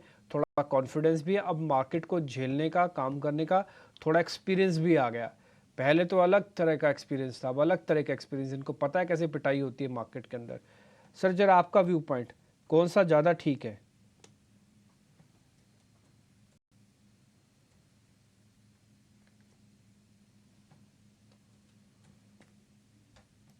गुरांग सर, एक बार आपने तीनों कंपनीज के नाम सुने, आपको आवाज़ आ रही है मेरी? पेटीएम, जोमेटो, पीबी फिनटेक, तीनों में से कुछ ठीक है और उसकी रीजनिंग अगर आप बता पाओ तो? तो क्षमा चाहता हूँ, थोड़ी आवाज देर से आई थी आपकी डीपी भाई। तो पीबी फिनटेक पर तो टिप्पणी नहीं करेंगे क्योंकि कवरेज नहीं।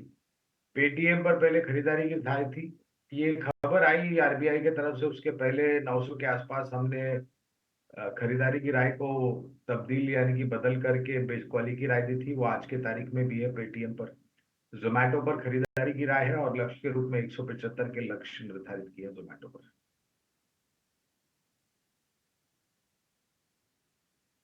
तो में कुछ कमेंट करोगे कि छोड़ दें?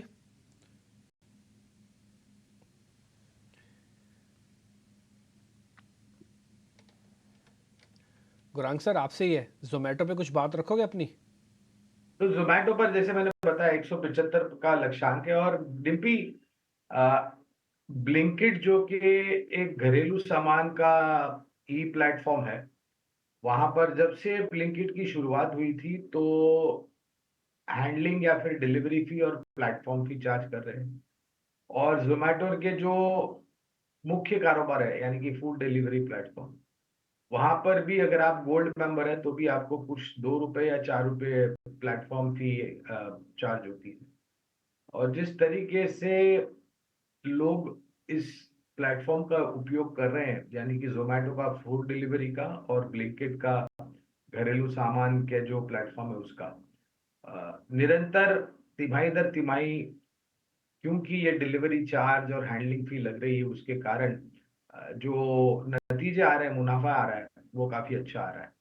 और हमारा अनुमान ये भी कहता है कि अगर इसी तरीके से ये चार्जेस बने रहे तो जोमेटो का मुनाफा यहाँ से आने वाले 2 या फिर 3 तिमाही के पश्चात काफी अच्छा हो सकता है। उपभोक्ताओं की संख्या निरंतर बढ़ रही है, ये भी मेरे ख्याल से जोड़ रहे हैं। जो गोल्ड मेंबर्स हैं, वन टाइम फीस जो दे करके गोल्ड मेंबर्स बनते हैं, उसके कारण भी एक सकारात्मक सा रुझान आने की पूरी पूरी संभावना है। तो ये कुछ कारण है जिसको लेकर के हमने जोमेटो पर खरीदारी की राय दी है। इनफैक्ट जब आईपीओ आया था करीबन 75-76 के आसपास तभी राय थी, फिर वो गिरा 140-150 गया और फिर आईपीओ के भाव के नीचे आया। फिर से हमने बुनियादी दर के आधार पर खरीदारी की राय दी और निरंतर लक्ष्य को हमने ऊपर की तरफ किया है क्योंकि नतीजे काफी अच्छी तरीके से सुधर रहे हैं। ठीक है, डन। तो आपने व्यू पॉइंट भी दे दिया। हालांकि चुनावों की तारीख आई है, जैसे सुबह विषय भी बात कर रहे थे, तो हमारा भी ये मानना है कि चुनावों के जो डेट आया और जो 7 चरण आए थोड़े बड़े हैं। मार्केट को इससे पॉजिटिव ट्रिगर अभी नहीं मिलेगा, क्योंकि पहले 2 चरण के चुनाव जब तक अब नहीं हो जाते तब तक तो नहीं ही मिलेगा। तो ये अभी दूर है, 19 तारीख को है, 19 तारीख से पहले डेरिवेटिव एक्सपायरी है और उससे पहले मार्केट का मोमेंटम है। तो थोड़ा रुक भाल के देखभाल के चले। आज सुबह जब आपको बसीन साहब भी बोल रहे थे, उससे पहले भी यही बात कर रहे थे कि 19 तारीख से पहले एक मूव तो आ सकता है जो कि डाटा ड्रिवन होगा, लेकिन उसके बाद फिर वो बाजार के अधीन यानी कि चुनावों के अधीन हो जाएगा। तो ये बड़ा इंपॉर्टेंट हो जाएगा। फिलहाल आपके पास अब ज़्यादा समय नहीं है, सिर्फ 10-20 दिन है। इस 20 दिन में ना मार्केट को अपने आप से ठीक करना होगा, हील करना होगा।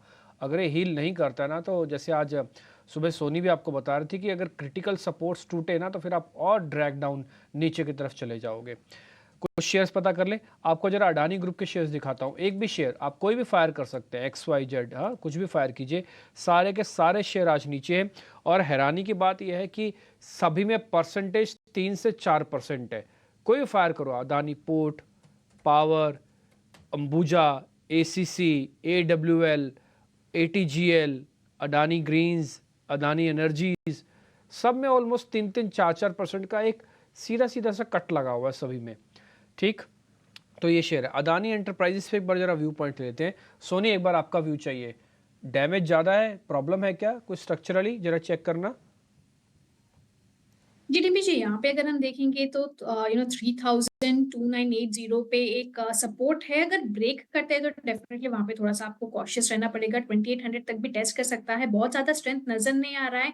प्लस ओवरऑल मार्केट में भी ऐसे स्ट्रेंथ नहीं है कि जहाँ पे वो अपने आप को यहाँ पे संभाल पाए और टुवर्ड्स 3100 नजर आए। सो थोड़ा सा कॉशियस अप्रोच रखिए, थोड़ा सा वेट एंड वॉच कीजिए। अगर 3000 के नीचे जाता है, 2980 भी ब्रेक करता है, तो वहां से आपको सेलिंग प्रेशर डेफिनेटली नजर आए। ये कफोर्स तो आ ही गया है नीचे 4%। एक बार जरा ये भी दिखाइए। एक और शेयर है लिस्ट में जो धीरे धीरे खिसक रहा है, वो भी आईटी कंपनी है। उस शेयर का नाम है बी सॉफ्ट। एक बार खुश आप इसको चेक करेंगे, बी सॉफ्ट बिरला सॉफ्ट के नाम से कंपनी है। 2-2.5% ये भी नीचे है आज। टिप्पी देखिए, ओवरऑल स्पेस में ही हम प्रेशर देख रहे हैं, specially the mid cap names. हालांकि बीसॉफ्ट मुझे लग रहा है एक सपोर्ट जोन है इसका 720 के करीब, जिसको रिस्पेक्ट करने की बिल्कुल कोशिश कर सकता है। फ्रेश शॉर्ट या लॉन्ग ना इनिशिएट करें। एक जोन है 720 से लेके 750 का, उसके बीच में है, तो आई थिंक ये नो ट्रेड जोन रहेगा। फिलहाल इसको वेट एंड वॉच लिस्ट में रखें।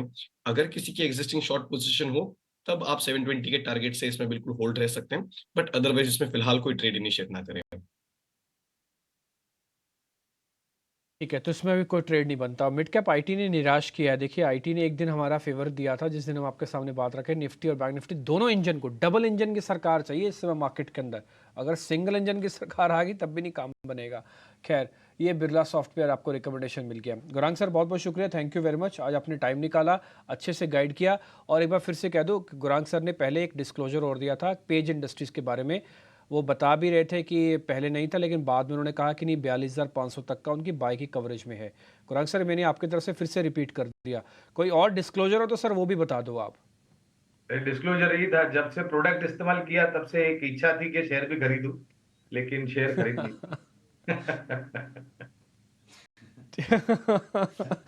ठीक है गुरांग सर, बहुत बहुत शुक्रिया, thank you very much. Thank you very much. मेरे को ज़्यादा शब्द नहीं है बोलने के लिए, इसलिए मैं बोल नहीं पाऊंगा इस मैटर पे।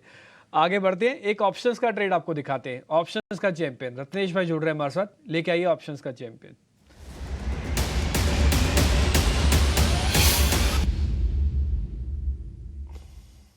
रत्नेश जी, मार्केट देख के तो ऐसा लग रहा है कि आप कॉल तो नहीं देने जा रहे हो। आप कोई पुट है, बताइए पुट कौन सी है?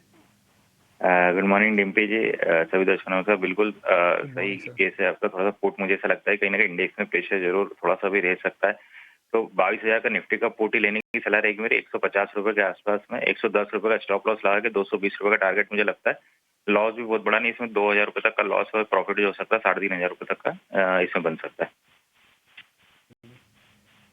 छोटा ही ट्रेड है सर, ये आपका 3,500 2,000 का एक्सपेरिमेंटल ट्रेड मेरे को लग रही है। आज में हो जाएगा ना सर फिर तो ये पूरा, या तो स्टॉप लॉस आज ही काट देगा या तो टारगेट आज ही दे देगा। चांसेस यही है सर, आज ही खत्म हो जाएगा। हाँ बिल्कुल डिम्पी, आज ही के लिए है, तो इसमें कुछ बहुत बड़ा वो नहीं है। मूवमेंट भी बड़े है, अभी बाजार में वोलेटिलिटी है, जिस हिसाब से मूवमेंट है, तो आज ही इसमें हो जाएगा जो भी है। ठीक है जी, आप रिजिड लगाना अपना स्टॉप लॉस और टारगेट 150 में मिलेगा। 220 का टारगेट सौदा पंच करते समय आपको ना एक ट्रेड मिलता है, एक विंडो मिलती है, जिसमें टारगेट और स्टॉप लॉस भी आप एक ही साथ डाल सकते हो। तो वो भी आप डालना चाहो ना, उसी का इस्तेमाल करो। सबके ब्रोकिंग में अलग अलग होगा, नहीं तो ब्रोकर से पूछ लेना कि मैं सौदा पंच कर रहा हूँ, मैं उसी समय अपना टारगेट और स्टॉप लॉस भी डालना चाहता हूँ। ये फैसिलिटीज़ भी है, तो आप यही डाल दो आज। और इसमें 1-2 लॉट ही काम करो, ज़्यादा मत करो। ये सिर्फ एक लैब टेस्टिंग वाला एक ट्रेड है, ये जो आज सर ने आपको दिया है, रत्नेश जी ने। तो 3500 का आपका प्रॉफिट होगा, या तो 2,000 आप गेम छोड़ के जाओगे आज। ये कुछ आज का स्विंग ट्रेड का आपको एक मोमेंटम दिया पुट की तरफ में। ठीक है Ratnesh sir, thank you very much आज का ट्रेड बताने के लिए। एक बार आदित्य के पास आ जाते हैं जरा जल्दी से। आदित्य, यूपीएल चल नहीं रहा था, थोड़े ग्रीन शू दिखने लगे कि हाँ ये चल जाएगा, डबल बॉटम जैसा कुछ फॉर्मेशन हो रहा था, आज फिर से क्रैक आ गया। प्रॉब्लम ज़्यादा गंभीर है क्या? देखिए, पहले मैं डिस्क्लेमर देना चाहूंगा कि स्टॉक मैंने क्लाइंट्स को रिकमेंड किया है, तो वेस्टेड इंटरेस्ट है। Coming back to the question, मुझे लगता है कि स्टॉक ने बॉटम बना दिया है। एक रिट्रेसमेंट है बाजार के ट्रेंड के साथ। आज निफ्टी डाउन है, उसके साथ इसमें भी थोड़ा सा करेक्शन है, पर मुझे लग रहा है कि ये एक स्टेप बैक ले रहा है और 2 स्टेप आगे लेगा। तो इसमें अभी बुलिश नजरिया बना हुआ है। मुझे लगता है कि आगे 490 से लेके 520 के लेवल आ सकते हैं, और स्टॉप लॉस मेंटेन करना चाहिए 450 का। 450 का आप स्टॉप लॉस बता रहे हो, 520 का टारगेट बता रहे हो। एक बार जरा स्क्रीन पे बाय का ठप्पा लगा दो सर की तरफ से। आदित्य भाई, आज मेरे को ये पता करना है, आपने अपने क्लाइंट्स को किस रेट पे प्लस करवाया? अभी आप स्टैंडर्ड डिस्क्लोजर दे रहे थे ना, आपके क्लाइंट्स के पास भी है, किस रेट का प्लस है उनका? 470। 470, यानी कि हमें 7 रुपये तो आपसे भी, आपकी खरीद से सस्ता ही मिलेगा अगर आज लेना चाहें। एक चीज़ मेरे को और बताओ सर, ये यूपीएल के अंदर मान लो मेरे को 10 रुपये डालने, 10 में से कितने पैसे डाल दूं? 10 के 10 के 5 डालूं अभी? देखिए वो तो सबका एक रिस्क एपेटाइट होता है और कैपिटल एलोकेशन होता है, तो कैपिटल एलोकेशन तो नहीं मैं नहीं, नहीं वो तो बता सर ठीक पाऊंगा, है, पर मैं वो ऐसा तो कहूंगा ठीक है, वो सब चीज। आदित्य पर मैं भाई, ऐसा वो कहूंगा कि सारी चीज ठीक है, वो तो मालूम ही है। आप मेरे को प्रोबेबिलिटी बताओ, इसकी प्रोबेबिलिटी कितनी है चलने की? इसकी प्रोबेबिलिटी अच्छी लग रही है मुझे भागने की यहाँ से। अच्छी चल रही है, ठीक है। मैं ना इस प्रोबेबिलिटी से समझूंगा ना, मेरे को 8 रुपए डालने हैं, वो तो सर मैं समझ ही गया था। लेकिन आप कह रहे हो कि प्रोबेबिलिटी अच्छी है, रिस्क रिवॉर्ड ठीक है, 450 का स्टॉप लॉस दे रहे हो, 13 रुपए जाएंगे, और अच्छा टारगेट आप दे रहे हो 520 का, तो प्रोबेबिलिटी हाई है, तो 10 में से 8 रुपए डाले जा सकते हैं। सर ये मैं बात कह दूं ऑन एयर, कोई दिक्कत तो नहीं है? हाँ हाँ बिल्कुल। ठीक है, डन। मैंने आपके बिहाफ से कह दिया। सर आजकल ना रेगुलेशंस टाइट है, इसलिए बार बार ये सारी चीज़ें डिस्क्लोजर के तौर पर देनी पड़ती हैं। सृष्टि? जी हाँ, तो यूपीएल इसके लिए आपको राय दे दी गई है, पर कुछ एक स्टॉक्स जो कि गिरते बाजार में भी अच्छी तेज़ी दिखा रहे हैं, उनमें से एक है टोरेंट पावर। एक बार सोनी आपसे इस पे राय लेना चाहेंगे। टोरेंट पावर में खबर के दम पे एक्शन है, पर शुरुआती ओपनिंग के बाद ये जो मजबूती है वो और भी बढ़ती जा रही है। आप देखिए 7% की तेज़ी है। अब कौन से लेवल्स ध्यान में रखने हैं सोनी टोरेंट पावर के लिए, और क्या इन स्तरों पे भी जिस तरीके का ब्रेकआउट आ रहा है उसमें पार्टिसिपेट करना है? देखिए काफी स्ट्रांग है, ऑलमोस्ट 7% आज ऑलरेडी अप मूव दिखा रहा है। अच्छा ब्रेकआउट भी नजर आ रहा है यहाँ पे। सेक्टर भी थोड़ा सा अच्छे से परफॉर्म कर रहा है। यहाँ पे अगर हम देखेंगे तो एक कंटिन्यूड रैली टुवर्ड्स 1280 1290 के जोन तक नजर आ रहा है। उसके ऊपर भी अगर ब्रेकआउट देता है तो कंटिन्यू रहेगा 1350 के तरफ भी, सो काफी स्ट्रांग है। बट सिंस मार्केट थोड़ा सा वॉलेटाइल है तो स्टॉप लॉस को ट्रेल करते जाइए। अभी के लिए हम देखेंगे तो risk reward ratio current level पे लेने के लिए फेवरेबल नहीं बनता है, बिकॉज इसका सपोर्ट 1190 1180 पे बैठता है। सो इसीलिए इसको थोड़ा ट्रेल करते जाइए टुवर्ड्स 1220 1210 के रेंज में। आप इसको ट्रेल कर दीजिए। ऑलरेडी अगर किसी ने ले रखी है, फ्रेश एंट्री के लिए थोड़ा सा अवॉइड कीजिए। मार्केट वॉलेटाइल है, अगर डिप मिलता है तो ही आप ले सकते हैं। Okay, fresh entry Torrent power in स्तरों पे नहीं करनी है। जिनके पास है ऑलरेडी उनको होल्ड करने की राय है। पर कुछ एक बार आपसे जिंदल पॉली फिल्म्स पे भी राय जानना चाहेंगे। देखिए शुरुआती ओपनिंग के बाद एक तरफा तेजी ये काउंटर दिखा रहा है, करीब 12% की तेजी है जिंदल पॉली फिल्म्स में। कैसे देख रहे हैं आप इसको, और कोई लेवल्स जो कि यहाँ पे ध्यान रखने हैं? तो सबसे पहले तो इसका जो 20 डे मूविंग एवरेज है 552 का, उससे थोड़ा सा ऊपर का हाई बनाया है आज 560 के आसपास का। उसी लेवल को फिर से अप्रोच कर रहा है। तो मैं आज के दिन की क्लोजिंग का वेट करूंगा। पिछले 2 सेशंस में हम देखें तो एक ग्रीन शूट दिखाया था ओवरसोल्ड टेरिटरी से, और आज बहुत ही शार्प अप मूव है यहाँ पे। बट जैसा मैंने कहा, मैं आज के दिन का वेट करूंगा। 552 के ऊपर क्लोजिंग होती है तब इसको आने वाले कुछ दिनों के लिए फ्रेश लॉन्ग्स के लिए कंसिडर करेंगे। वरना हो सकता है कि जो सेलिंग प्रेशर हम पिछले 3 से 4 महीने में से स्टॉक में देख रहे हैं, अब शायद उसी का एक रिबाउंड हो, एक रिलीफ रैली सॉर्ट ऑफ हो, और शायद ये फिजल आउट हो जाए। तो वेट करें 552 के क्लोजिंग का। आज के लिए यहाँ पे कोई फ्रेश ट्रेड्स ना इनिशिएट करें। क्लोजिंग अगर इस लेवल के ऊपर होती है तब हम फिर से एक फ्रेश व्यू बनाएंगे इसके ऊपर। जिंदल पॉली फिल्म्स इन स्तरों पे क्लोजिंग होती है या 20 डे मूविंग एवरेज के ऊपर क्लोजिंग होती है तो एक फ्रेश व्यू बनेगा। इस बीच अगर बाजार को देखें तो इंडेक्स लेवल पे बहुत ज़्यादा कुछ नहीं हो रहा है, पर जी हाँ अभी टॉप गेनर्स की अगर हम बात करें तो M&M, Tata steel, JSW steel ये काउंटर्स हैं जो कि निफ्टी के टॉप गेनर्स में शामिल है। और इसके अलावा यूपीएल पे भी आपको राय दी गई थी। थोड़ी सी रिकवरी निचले स्तरों से यूपीएल में भी आई है। एक और स्टॉक ब्रॉडर मार्केट से डिस्कस करना चाहूँगी इससे पहले कि कुछ और काउंटर्स पे डिस्कस करें। एक बार आदित्य, अनूप इंजीनियरिंग पे भी राय दीजिए। यहाँ पे भी वॉल्यूम एक्शन काफ़ी स्ट्रॉन्ग दिख रहा है आज, और साथ ही साथ मजबूती भी काफ़ी है। कोई लेवल्स जो कि यहाँ पे आप हाईलाइट करना चाहेंगे?